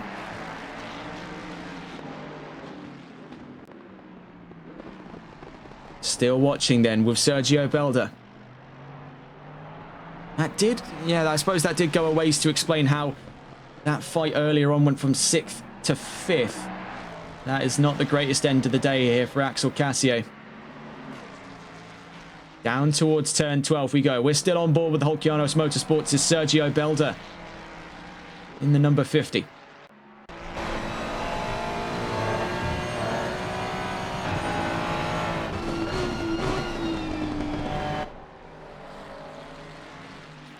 Just quickly having a look back onto that chart as well, we can see that the fight of Forest v Millbank is still going on, but it's right now in a bit of a temporary armistice as they're just a little too far away to be expectant of some side-by-side chicanery. And that looks to be a very similar story here of Belda v Quain. 9/10 at last observation there. That could be a premature end to the hot phase of this fight, but do keep close eye on the pair of them. I don't think this is the last time we'll see these two share the same stretch of the road. In regards to Forest v Millbank, it's still to the favour here of the American in the number 824 Ford Mustang. Also to note as well, Melvin Milliston, we saw him go into the pits. Now this is where he lies after that pit lane run. He's up and ahead of Christian Lebay, who by nature of having yet to come into the pits after his emergency tow to the pit lane, still remains scratching around a top 10 here. Now I believe if I were to try and get inside his mind here, a top 10 finish after uncertain odds as these is a victory in any books. So I believe that may be where the Aston Martin is aiming here in the next 54 minutes.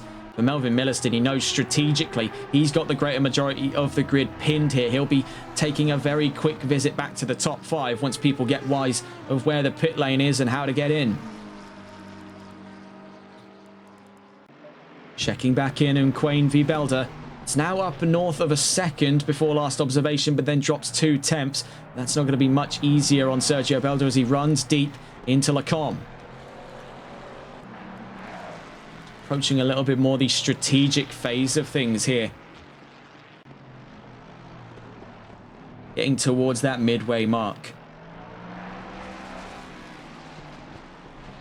Bear in mind, we're about 8 minutes out from the halfway mark of this race at the 45-minute mark. So we'll next take a look at the wider scale of things. The number 4 of Felix Schwab was in trouble there. That's a yellow flag out, as now Felix Schwab appears to have towed to the pit lane. That's his race done. So sadly, another rising star vanquished by the Circuit de Spa-Francorchamps. It has been a track defined both by its grandiose nature as almost in equal parts as its brutality. It's indiscriminately wrathful and will promote or ruin any race at whim. Every driver then lives with that crushing weight of the knowledge that this track can give and take away at will.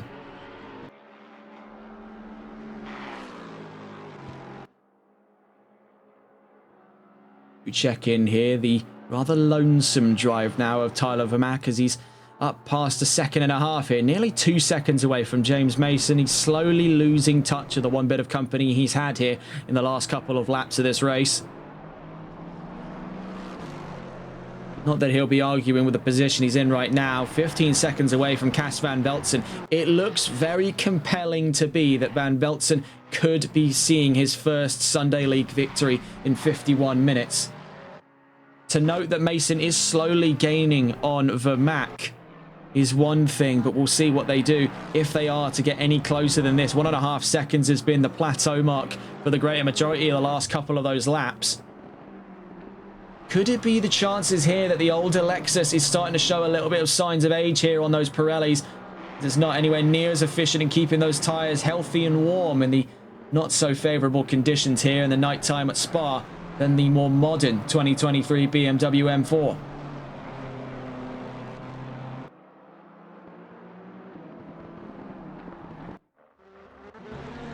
Having a look around, one driver who has snuck his way through on uncertain odds here and has certainly come out the victor of it is Dave Bond as he makes his way into the top 10 on his debut drive with Porsche.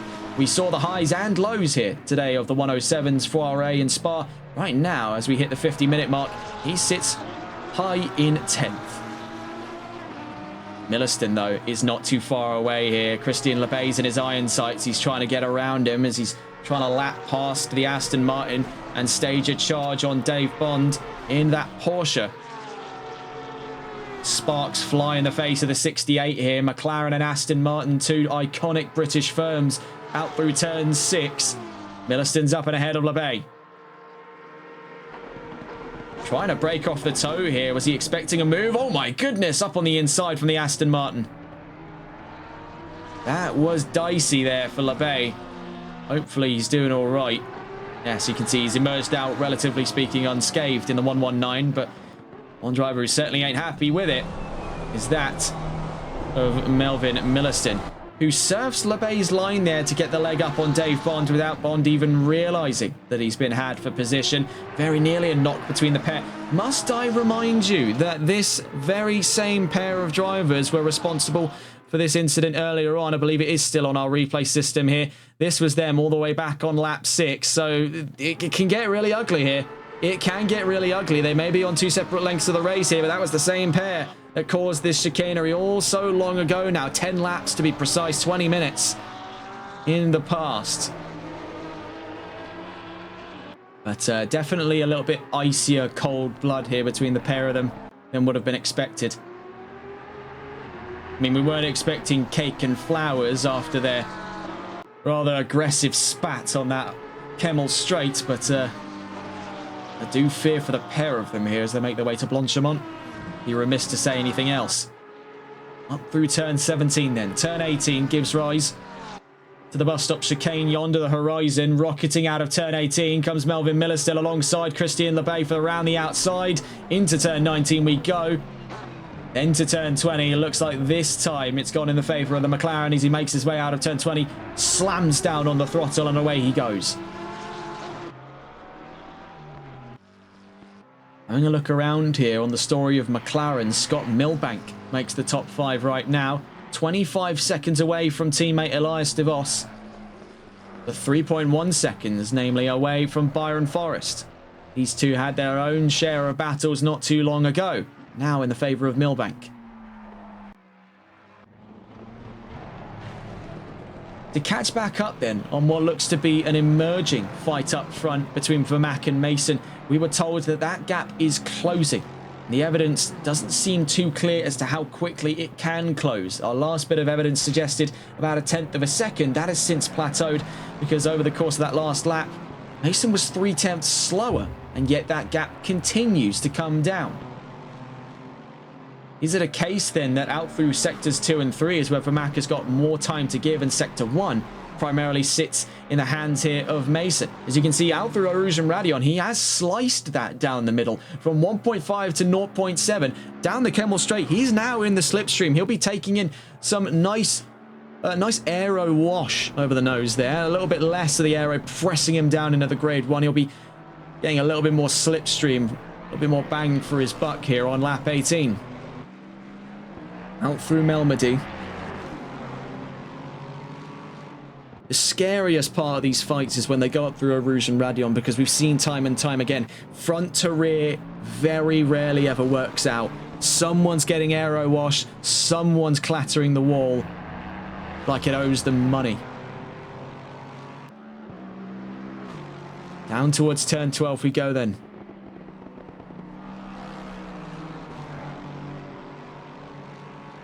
You can see in the pit lane at the moment, the 824, Byron Forrest in the pits. So too is Kevin Quain and Ivan Sanchez.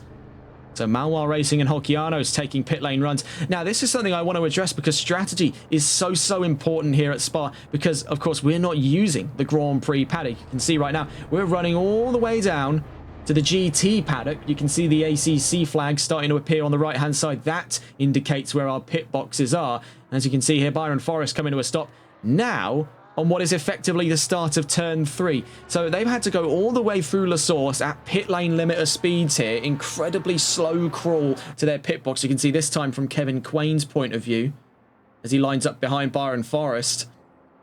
And they've got to do that for just one run of the pits. So you've got to consider when races get larger than this, you look at maybe your 6 hours that we've covered here before with NLRL. It really does get quite pressing for them. See here, Cas van Veltsen on a showstopper performance here. The ringleader of Spa as it stands right now in that 420. See here, Van Sanchez in the pits as we take a look around the field. His teammate Sergio Belda has been on a real comeback drive to 6th position right now. Bear in mind, a few of those cars were pit lane runners for those positions that he has now coveted. Heading towards that halfway mark, so this is where we could realistically expect to see the bulk of our pit stops start to emerge. Is that an opportunity that Christian Lebay may be hoping to exploit here to gain a few positions and go for a very late run to the pit stops? One can only imagine. Looking at that gap once again, only hovering a few tenths above a second here between Vermaak and Mason. It could explode into side-by-side action at a moment's notice. So we are monitoring this very intently here. We're at DEFCON 2, getting ready for war at the moment's notice. Having a pass up there, Byron Forrest, who lets his teammate roll on by. Following on his line there was James Mason. Still, that gap sits just in and around the second mark. Now actually a tenth under it, give or take. Looking around the field here, you can see Dave Bond. And Ben Cheeseman's turned his lights off to try and pass up that Porsche. Oh, don't tell me he's going to do what I think he's going to do. Oh no! Don't tell me. Come on, they do that in the comics, man. Is he going to turn his lights back on now that he's passed him, or is he just running in the dark for the sake of it? Look, we all know what Initial D is.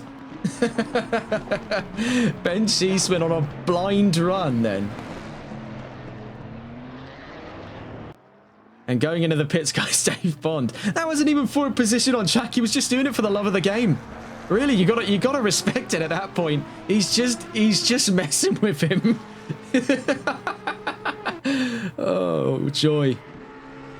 Melvin Milliston then has capitalized on a long-winded pit strategy there to return to the top 5. That is a dreaded sight for the rest of those drivers here, knowing that this man is capable of a win here at Spa. And with 43.5 minutes left to go, with how unpredictable the first half of the race has been so far, there is nothing to say we can't see Milliston on a podium today. So that is definitely going to be a lump in the throat for everyone from 4th onwards, knowing that he's here and he's coming for the position. Mason and DeVos are in the pits right now. We'll see whether or not Vermaak followed them in. Doesn't appear to be the case. Actually, as Vermaak stays out up through Rouge and Radion, Cas van Veltsen still holds his nerve here, all the way on the exit of Melmedy. You can see, though, the death toll creeping in. We started off with 19 drivers. We are now down to 13. 6 drivers in the span of 45 minutes have met an untimely end of their race. Make no mistake of it, there are very few tracks I would consider to be a meat grinder, but Spa is certainly a candidate for that acclaim. Very closely followed by the Red Bull Ring, which I believe if we take a look on the calendar, oh, look at that, we're going there in about, what, 4 rounds time. Oh, so that's going to be great fun. And a double sprint as well. We saw how chaotic that was when a similar format was used over on VSR Phoenix. So I'm very curious then, later on in the season, to see how our drivers tackle a double sprint in Spielberg. That is going to be great fun.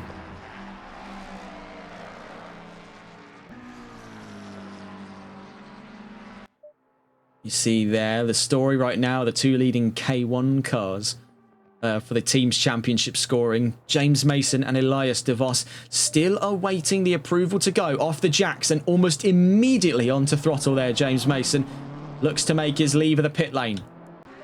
You can see Melvin Milliston is catching up. He's down at La Source right now. Elias DeVos still has to make the walk all the way down to the pit limiter line. We can see Mason is now cleared and up past turn 6, and it looks just safe enough now for Vos as he makes his way out. You can see the set of lights in the distance here was the approaching 68 McLaren of Melvin Milliston.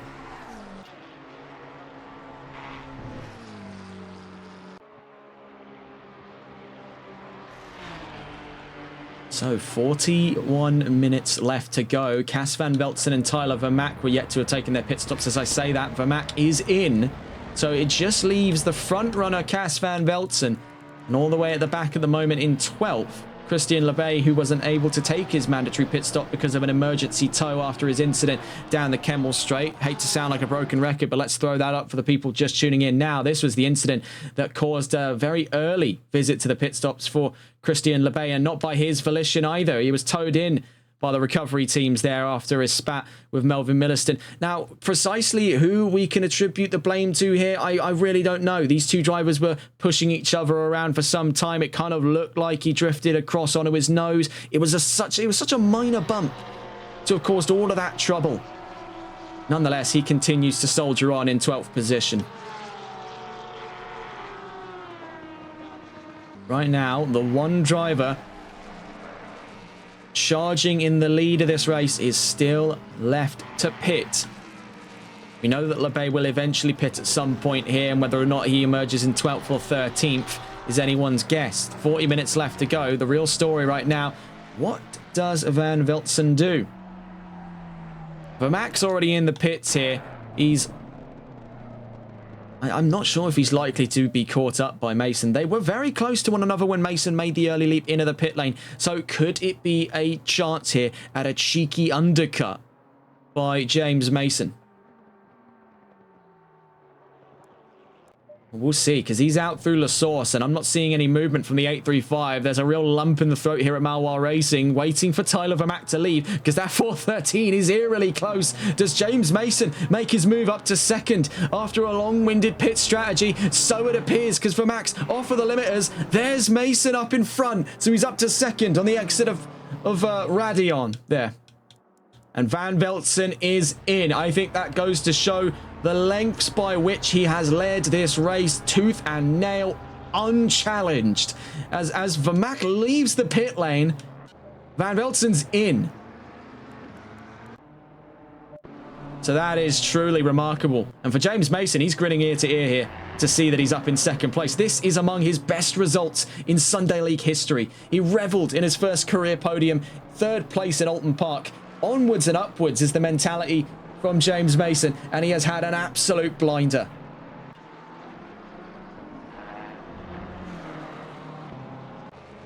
So, getting a gander here. Here's Cas Van Veltsen, the scourge of Spa. Number 420 then, 75 seconds up the field, as he's cruising down at a leisurely pace here to his pit box. I think that tells you everything you need to know.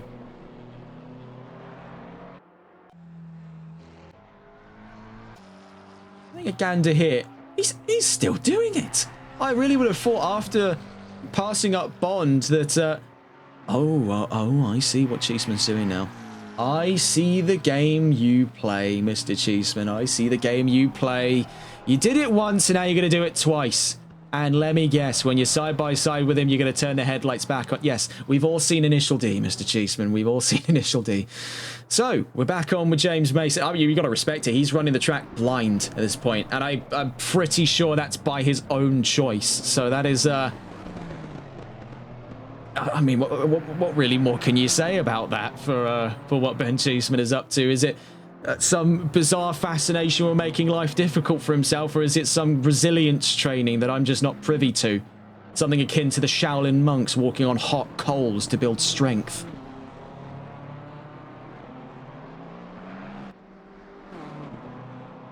A metric there on that monumental pit stop is that James Mason gained 5 seconds over Tyler Vermack in one pit lane run. So this is why strategy is so important here at Spa, because it is make or break. It has tipped the scales here from where Vermack was in the position Mason is in right now, with Mason clawing around in the background to be on the same stretch of the track. Now, it is rather peachy, let's say it bluntly here, for James Mason. And not so peachy for Tyler Vermack. 36.5 minutes then left to go. Melvin Milliston, I believe, is, yes, in the pit lane. So it is a curious sight indeed.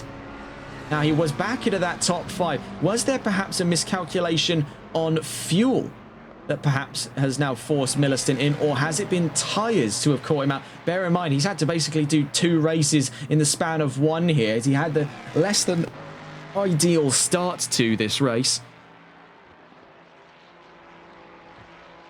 Or is it a case here where Millicent is just trying to make things interesting? And speaking of making things interesting, look, it is actually a bizarre sight. And I know how these drivers get away with doing this, right? I know the game. I know how you play this, right? You wait until the very last lap of the stewards telling you, look, turn your lights on or we're going to give you a penalty. And then you turn your lights on for half a second, you turn them back off. You get 3 more laps to do so. I'm genuinely surprised how he's able to do this blind, effectively. Look, this is the scale of the visibility that he gets. Next to 0 is what you're seeing here. Now, unless he's wearing a pair of night vision goggles in there, I haven't a foggy how he's able to see where he's going. As that's normally the visibility that this McLaren Evo can give you. You can see they improved the front end on the 720S Evo to actually incorporate even more lights than the previous 720S, so that you could see more on the track.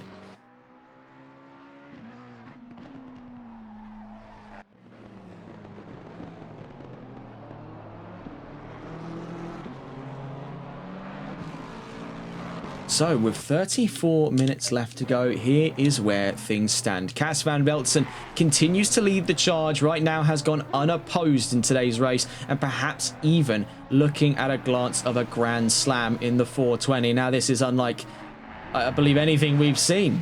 So, for actually, would it be remiss to call back to Brands Hatch? I think, was that a Grand Slam for Rojnov? I believe it were. It was also a Ford 1-2-3, but regardless of that, it's Cas van Velzen's chance here of a first ever Sunday League victory, and he's taken it in absolutely brutal fashion.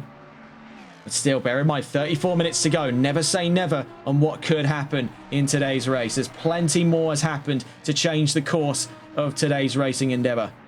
So, in second, James Mason, and third, Tyler Vermaak. Elias de Vos in fourth, and Scott Milbank in fifth. Byron Forrest in sixth. Kevin Quain seventh. Sergio Belda in eighth, and Ivan Sanchez in ninth position. Melvin Milliston in the top 10. With the fastest lap, mind you, and after that very short run to the pit lane, I'm very confused as to what was the thought process of... Oh, my goodness, there. That could have been a very early end for Milliston. Something is amiss, and I'm not sure what, because it looks perhaps, and I'm not the greatest at telling these issues out, but since there's no damage on the car, it might be a hardware problem. We've seen it before where drivers have had to throw the towel in on a hardware issue. Some drivers have stayed out and their performance has nosedived. Is that such a case for Melvin Milliston? Did he come into the pits to buy himself some time? And now that he's on what appears to be new and incredibly cold tyres, he just can't find any grip. Out through Blanchimont, he's skating on ice. So a bizarre turn of fate for Melvin Milliston to bring up those results from the last time we visited the circuit de Spa-Francorchamps. He was leading the charge against such staple talent as Jason Bush and Diman Ivanov. So it is not an easy task for Milliston to have found himself where he is. Has it been a case that a long time away from Spa with this crowd has perhaps dulled his blade, per se? Or has it been a case of just wrong place, wrong time, wrong strategy? It happens to the best of them. We, frankly, don't know what happens here to Milliston. I'm sure we'll figure out what happens inside Area 51 before we figure out what's happening here for Milliston. A mystery as yet unsolved. Vermaak is very close to Mason. Let's get a gander with these two then. If we now look from the defending perspective, James Mason looked to have held on to that second place with quite an iron vice here, but it has all come down to naught between himself and Tyler Vermaak, as now that Lexus almost eclipses his rear as we enter Melmedy down towards turn 10 here at Bruxelles. Try and catch on board with Vermaak here, the attacking perspective of the fight. So we can see another driver has turned their lights off, Sergio Belda. Are we getting in on the trend here of drivers stealth racing? Look, it'd be fun. I don't doubt that it'd be fun. But someone's getting hurt. That's the reality. We're on board with Tyler Vermaak into Pool 1 at turn 12. Right now fighting for second.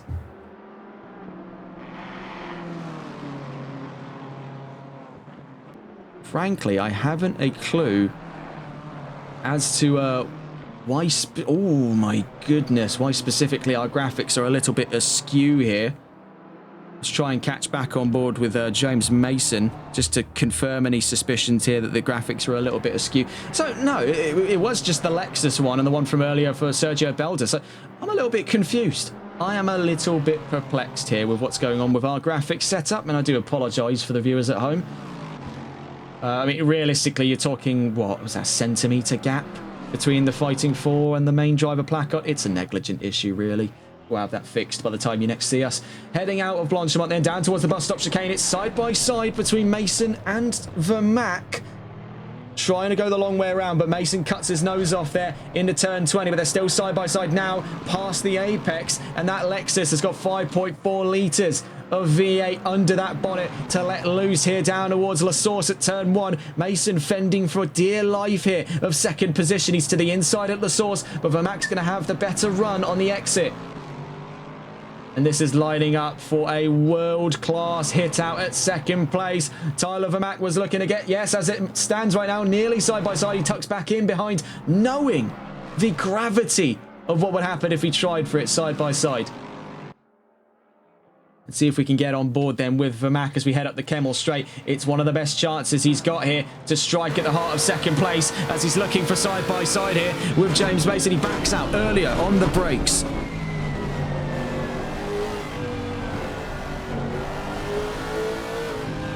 Still trying his luck here as he forces a wedge between himself and Mason. Mason trying absolutely everything here, holding centre mass to the road, making it nigh impossible to skate either side of it. It's incredibly close between Vermac and Mason.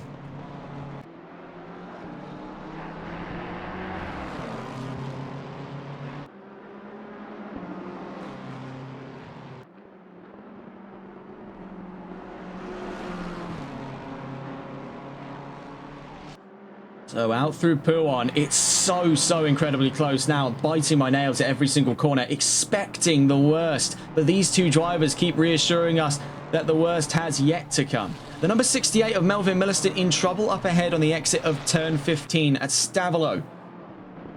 So it still leaves the sentiment in my mind that it could be a technical fault going on right now in the court of Melvin Milliston, who is about to be forced into the iron sights of a warring pair of podium sitters here. Bear in mind, all of this pushing and shoving is playing into the hands of the car behind them there. Elias de Vos in the 111 for K1 Esports, who could force his way up into this fight for second. It would be, again, much to the chagrin of his teammate James Mason, who right now is being hampered for position by Tyler Vermac. Trying for the long way around once more. Is he going to be able to nip this one in like last lap? It's a very close call, but he's front to rear quarter. You can hear the sonorous cry of that 5.4 litre V8 engine on our way down towards turn 1. He's a long way up on the outside to turn 1 at La Source, trying for a switchback past the apex. Mason clawing at second for dear life here. Down towards Eau Rouge and Radion. Vermac right with Mason now, charging uphill we go. You can see just the pressure on these two, flying their way up that hill.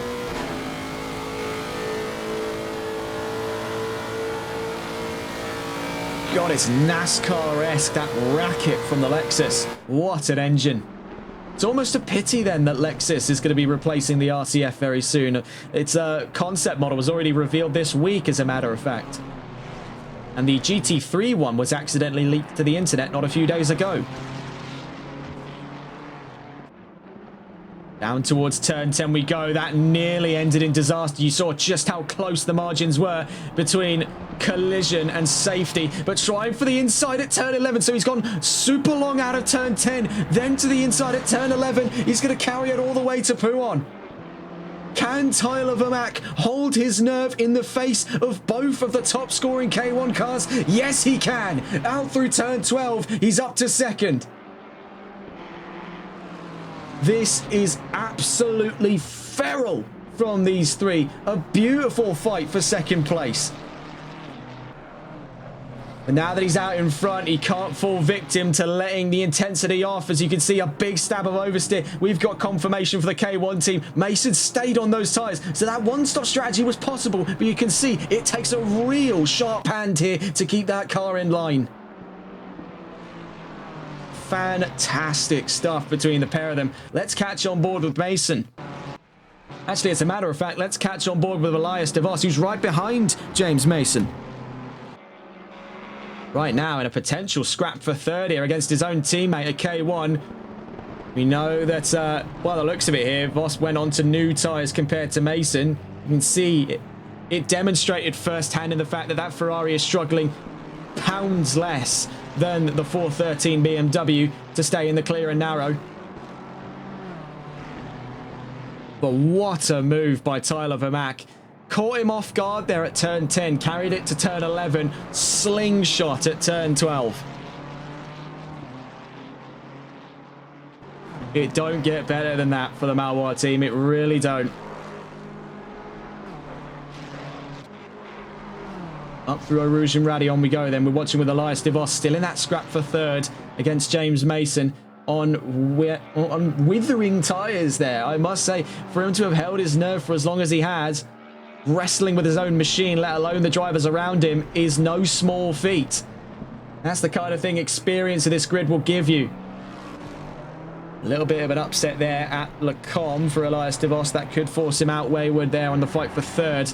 We'll stay on board with him for the time being.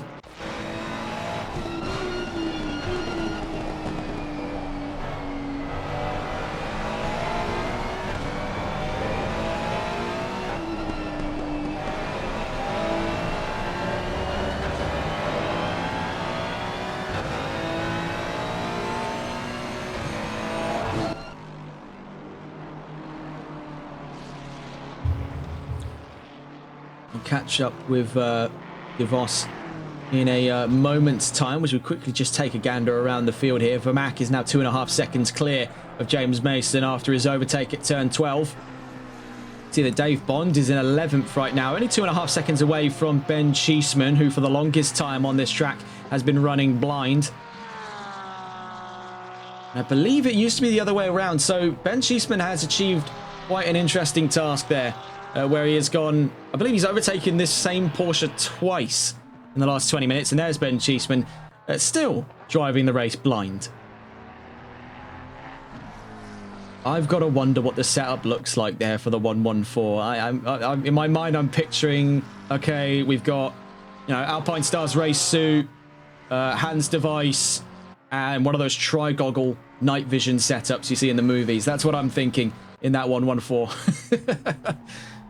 So you see with his other teammates here at K1, Scott Milbank, number 44, on his way down towards Kerber Paul Frere. He's in 5th at the moment. Byron Forrest, 8.4 seconds behind him, makes 6th, alongside Kevin Quain in 7th. Robertson in the pits there. We can see that's a very late entry. So I think he's just joined to see what's going on. He is part of that K1 lineup. He is in this race today. I think he's just observing, seeing what the crack is really on track. We do have a few passive observers on the track as well.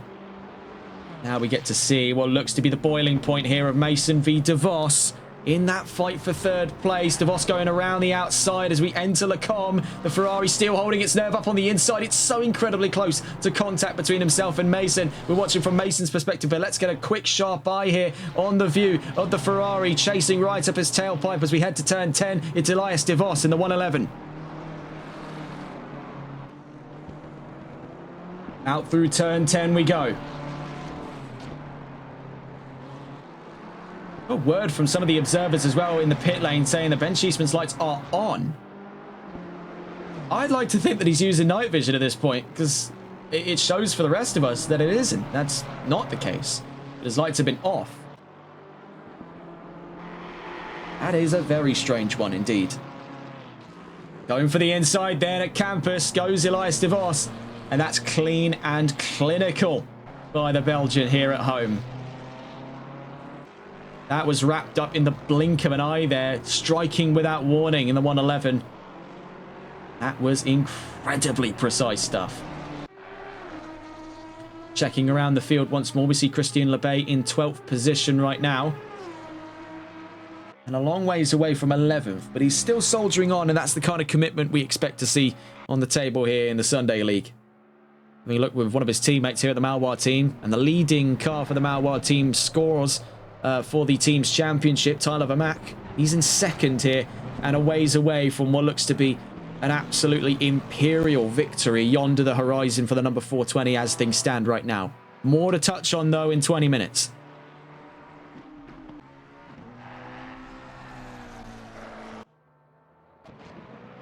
Getting a look back in then.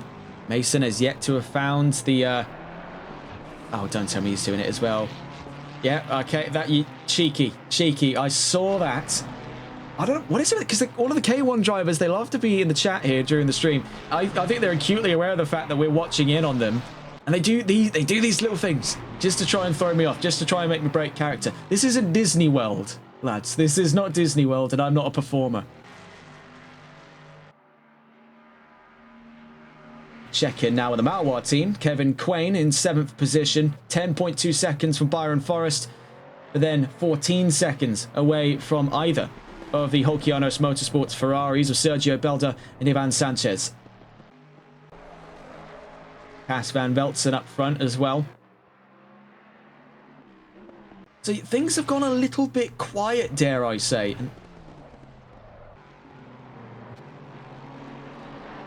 Having a look on that podium. Now, this would have been the closest fight right now, but you can see with withering performance on those tyres, it's really a case of how long can Mason keep this within a second of DeVos over the course of the next 19.5 minutes of racing here. And what has been a brilliant chapter of the Sunday League saga.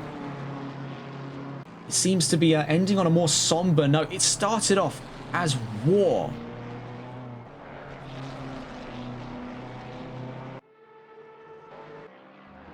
A look around that field. Sadly, not too much to report on right now. Cheeseman still running in the dark here. Milbank not doing that. He's in the top 5 at the moment. I mean, let's get a look at the full rundown here, since there's not much else to discuss at this time. Cas van Veltzen leads by a country mile to Tyler Vermack in first, with the fastest lap now, having took that off of the likes of Melvin Milliston, who is, I believe, actually out of this race, bringing us down to a low number of 12 cars. Started off as 19 on the first show of the checkered, not the checkered flag, sorry, the green flag for the race start, past the checkered line. Started as a group of 19 cars. We're now down to 12.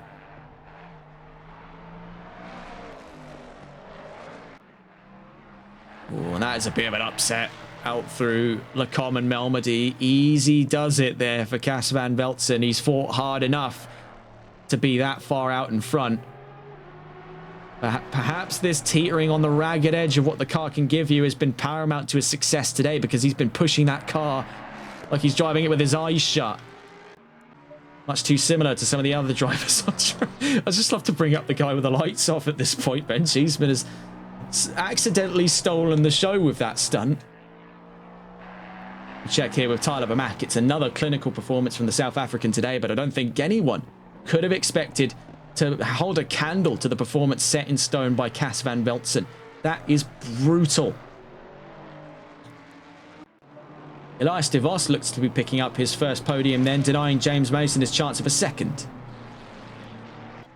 Scott Milbank makes the last of those top 5 positions, then down past the top 5, we're into 6th place here. Byron Forrest has seen an overall improvement on where he started from the grid here. He's not going to be arguing with where he finishes this race on right now. He's ahead of his teammate Kevin Quain in the 607 Mustang. Then the 2 Holkianos Ferraris here, Sergio Belda and Ivan Sanchez. Then at the back of that top 10, the man running blind, the 114 of Ben Cheeseman in his stealth-built McLaren. Evidently some evidence of a collaboration afoot between K1 Esports and Lockheed Martin, according to certain reports I've seen online. Don't ask me where. In 11th place then, Dave Bond in the 107. And then in 12th, surviving what was a very big shunt to the wall there, and a story of perseverance, is Christian Lebay. A result to forget then perhaps today for the 119, but that's what the drop point system is here to do. Yeah, was it Jason Bush in chat asking about the disconnect? We do believe Millister may have disconnected. I have a sneaking suspicion. Now, this was just a hunch looking at how that car was behaving after his second and unexpected run of the pit lane, that it could have been a technical, and he's just thrown the towel in rather than flounder about all race with an issue on his rig. Because that's what it looked like. It just doesn't make sense to me. He would come into the pits and come out worse. I don't think you can change the setup on the car that drastically to the point where it comes out the other side significantly worse off. So that's my theory. Of course, if he is present for a chat, I would love to hear what exactly went on for Melvin Milliston that has now denied him his chance of a hat-trick in terms of victories this season. He's likely to still at least lead this championship heading into round 5 at Valencia, but having a look at those previous wins, he was going 2 for 2, and he could have been within a chance of 3 for 3. He's been gambling with his chances in qualifying, and something from completely left field has taken him out of his chances to even consider a 3rd win in a row. And even at the best of it there, to have even considered a top 5 finish after the less than ideal start he had that saw him all the way down to as low as 11th position.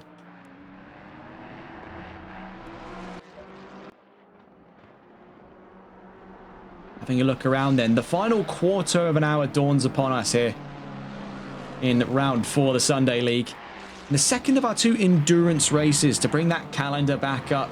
We'll be back into the endurance format for 2 rounds in a row, with Nürburgring and Monza at the very end of August, at the start of September. Those will be our 2 last endurance format events. We'll be into the double sprint for the first time. We were supposed to see it at Silverstone, but that's now been pushed to the back of the calendar. It'll be Valencia that gives us our first double sprint round, and that'll be 2 shorter 30-minute races intersected by 2 qualifying sessions, if I'm not mistaken. The last time we'll see the standard format of the 60-minute race, 20-minute qualifying overlay will be at round 9 on the 21st of September in Indianapolis. See now that Mason and Vermaak very close to one another here. He's back up to the podium. Now I want to figure out, because sadly I've kind of had my head buried in the calendar to see what on earth had gone on here. Elias de Vos is up to 2nd. Tyler Vermaak has ran into some serious trouble because he is now down to 4th. And that's mighty embarrassing, missing exactly what on earth turned the dial here for Tyler Vermaak to now drop behind James Mason, and is now looking on a revenge drive back up to 3rd. We're watching here with James Mason in the defense of 3rd.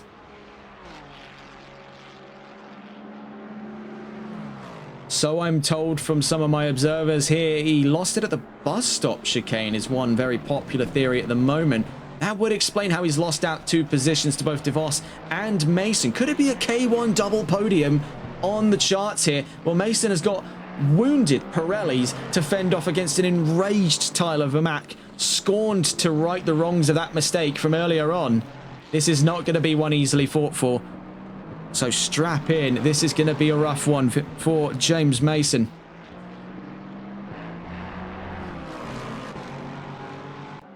At the very same spot, he lost positions out to Vermaak. Now he holds him up at the apex, of the first of 2 apexes here at turn 12 at Pill 1. Now to the second apex.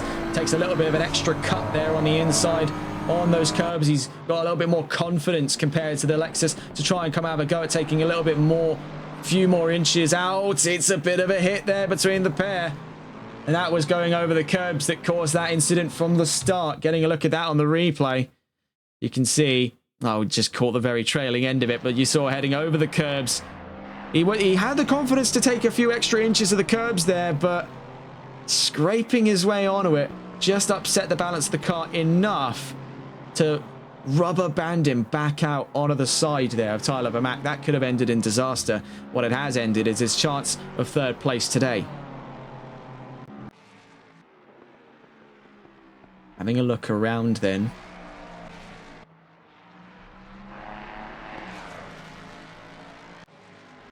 Cas van Velzen still holds a incredibly dominant lead. Now with Vermaak having dropped back quite some way. That gap has now opened up to 30 seconds to the nearest car for position, being Elias de Vos. But I'm sure of all of the drivers here caught up in this, Elias de Vos is not going to be one arguing with the way things are flying right now. Vermaak is 5.1 seconds away. He's got 10 minutes to hold his nerve here. Functionally, 5 more laps here in Spa, and he could be taking home a front row finish. No one is going to argue with an opportunity like that. So this is ought to be a very exciting fight on our hands here if Vermaak can close the gap. That is a pair we'll be keeping a close eye on here, continuing to scour around the field to see what the status of all of our drivers are at the moment. We can see Christian Lebay still rocketing round, 31 laps strong there in the 119 V12 Vantage. We really thought him down and out after that incident with Milliston, but he has persevered against the odds here to remain in 12th. His teammate, Tyler Vermaak, we already saw his move up ahead of Mason. Now he is seeing red in his opportunities to chase down Elias de Vos. You can see, don't get too cocky when it comes to the cornering on that Lexus, because it'll bite back. As we saw very nearly the extremes of there at turn 11. 10 minutes left to go here in Spa.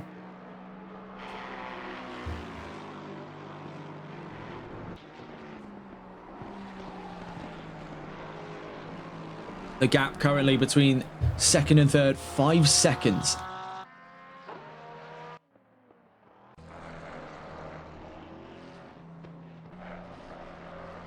We see Ben Cheeseman, or barely see Ben Cheeseman, on his way down out through campus now to Stabilo at turn 15.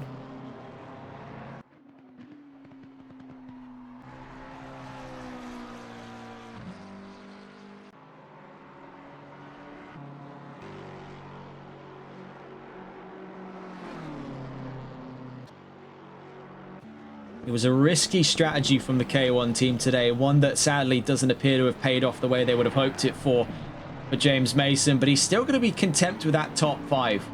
I think against the odds he's played for here, he had a very good go at it. Vermaak's had just the slightly better strategy on him. There is still the ace in the hole here of Elias de Vos, having snuck his way up to second after that incident for Vermaak at the bus stop chicane.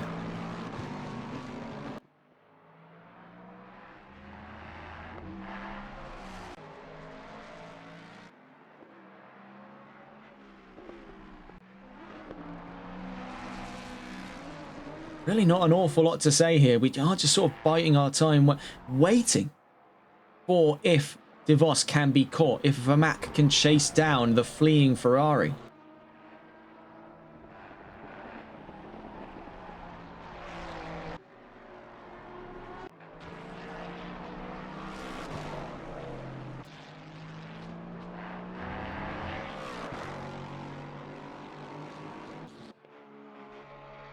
Quickly see here up through Eau Rouge and Raddy on the 107 of Dave Bond. 22.5 seconds from Cheeseman. Still be taking home decent points from where he's at in the championship. And that actually reminds me, we've gone this far into the stream without discussing the individual drivers championship. And that's because with the drop point system engaged, it is an absolute mind boggler. Let's put it that way. A bit of a what would be the word?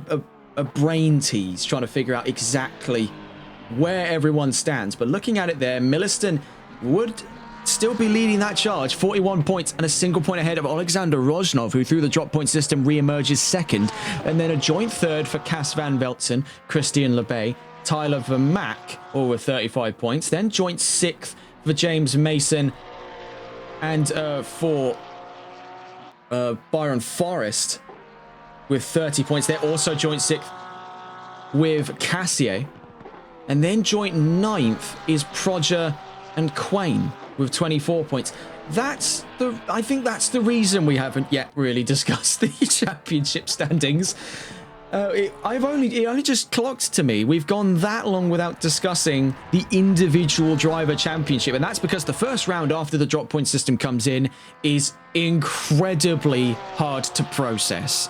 A lot of joint positions, just because the system is getting its footing. It's taken 2/3 of all of the available data with it, and will progressively become more and more accurate in its expression of where the drivers realistically stand in the championship standings as the season progresses. Now, bear in mind, we're only in round 4. We'll be heading to Valencia on the 24th, next Sunday, for round 5 of the championship.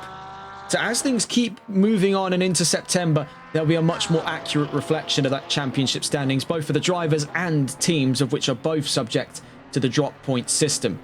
Actually, to bring that back up as well, to discuss the drop point system for people who are very late into this stream, it was introduced from the end of round 3 onwards. So for round 4 until the end of the season is when this system exists for. It nullifies 2 of the worst results from the standings, a cumulative system that progresses with the season. So it may have only 2 of the 3 results removed now, but it's only going to be the 2 worst. It's not going to be the 2 that it's removed right now. It's going to be the 2 worst through the entire season. The idea is to give the competitors their best chance against unpredictable odds like disconnects, outages, and technical failures. So, in the case of Milliston, this is perfect. This is the best time to showcase the drop point system in action. It's going to be investigated, of course, by the stewards team to ensure that the system isn't being abused to farm deliberately good standings by throwing away less than ideal races to a DNF. It's administered automatically at the end of every race when the new data is given to the system. It's in effect for the Solo Multiclass Endurance and Sunday League Season 3 in a trial system, hopefully to be used in the Console Endurance Series Season 2. We're back on board with Dave Bond in the 107. And let's have a gander around the field. So we see Ben Cheeseman still running in the dark here, James Mason in front of him. We want to see what's going on here between Elias DeVos and Tyler Vermaak. It was the talk of the paddock here in the last 10 minutes as these two become the new standings of that fight for second. Right now, 4.5, just under actually, heading towards 4 seconds between himself and Vermaak. Is Vos up in the lead of this fight for second?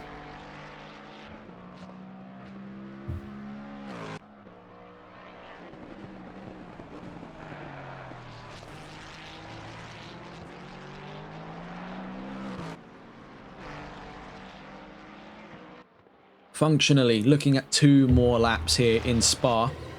With the positioning, though, of the leading car, if we can go and find on board here with Cas van Veltsen, the current race leader here in Spa.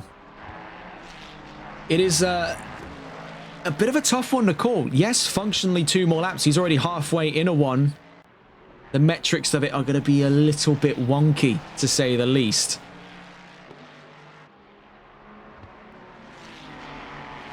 I believe still possibly in that bookings for perhaps 2 more laps here, but it would be very, very close to call. We'll have word on that when he crosses the line here. Right now, he's still a dominant race leader of today.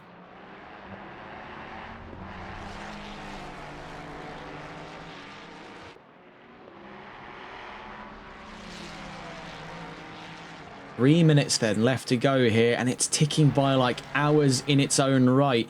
You can see now in through Blanchimont, Van Veltsen passing Ivan Sanchez from the Holkianos Motorsports team. He's in 9th position. Van Veltsen, you can see, just rockets his way around every corner. Now, if this is the performance he's been bringing to the table for the entirety of this race, it is no secret how he's won, because this is absolutely 110% flat in every single corner. Just having a quick gander here for the 413. 114 in 10th is right behind him. Both of them have now switched their lights off. A little bit of a publicity stunt from the K1 team. Our drivers can do it blind, they say. Now on the exit of the curb of Paul Frere. Yeah, that's not a happy sight for Cheeseman.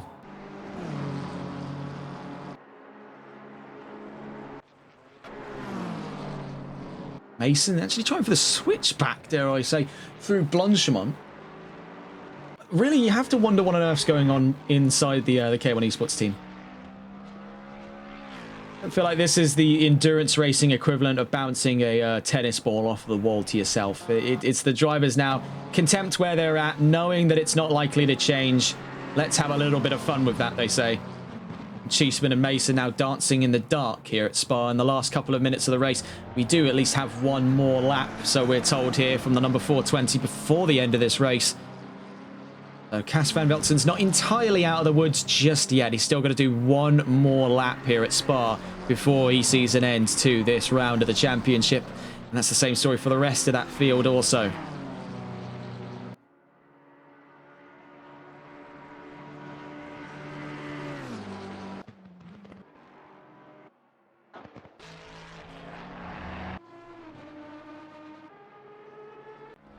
So having a look around, in for that fight of second. It has dropped down a second here between Vermaak and DeVos, but is it too little too late for the 835? Because Elias DeVos looks to pick up a front row finish and his first podium in the Sunday League with K1 Esports. But the real talk of the paddock here is the man now cruising in the pitch black is Cas van Veltzen. Gave us a momentary glimpse of his car rocketing through the night with no lights on. We check in now with Cas van Veltzen. 30 seconds against the clock here, so one more lap for the leading 420.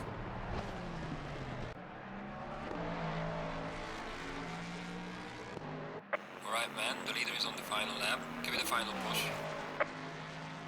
Out through La Source. We'll catch up with him towards the end of this lap here. So getting a look as to where things are between the 111 and the 835, 3.8 seconds. So if he can hold on for just one more run around the Circuit de Spa-Francorchamps, Elias DeVos is looking at his first podium here in the Sunday League and another historic first for the K1 team to see another of its drivers onto the podium. After James Mason managed to do so in Alton Park, looks to be a new name at K1 on that podium position.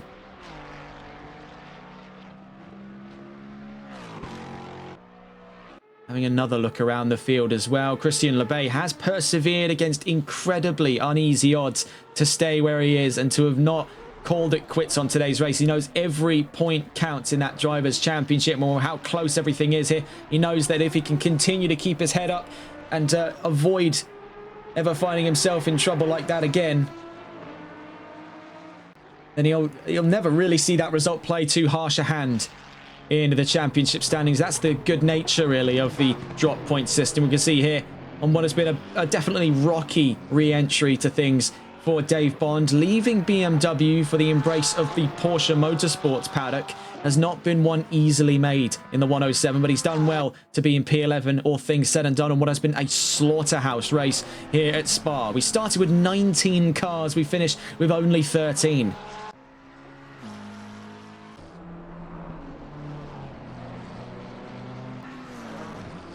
Having a look around that field, not much left to say then, but to get on board with Cas van Veltzen, the man to be for today. And look at what he has done today with the opportunity for proper excellence in the 420 Ford. History hangs in the balance for a brand new name in the winner's circle here in the NLRL Sunday League. Without further ado, down to that line, the checkered flag flies in the face of the 420. Cas van Veltzen is for the first time a winner in the Sunday League. What a performance he has shown by all accounts today. Brilliant stuff from Van Veltzen. Very well done. Elias DeVos hangs in the precipice of his first podium finish in the Sunday League on a number of incredibly rare entries to this series. He's hung around in the shadows for the last 2 seasons. Here I am now, and heading down towards turn 19 and 20.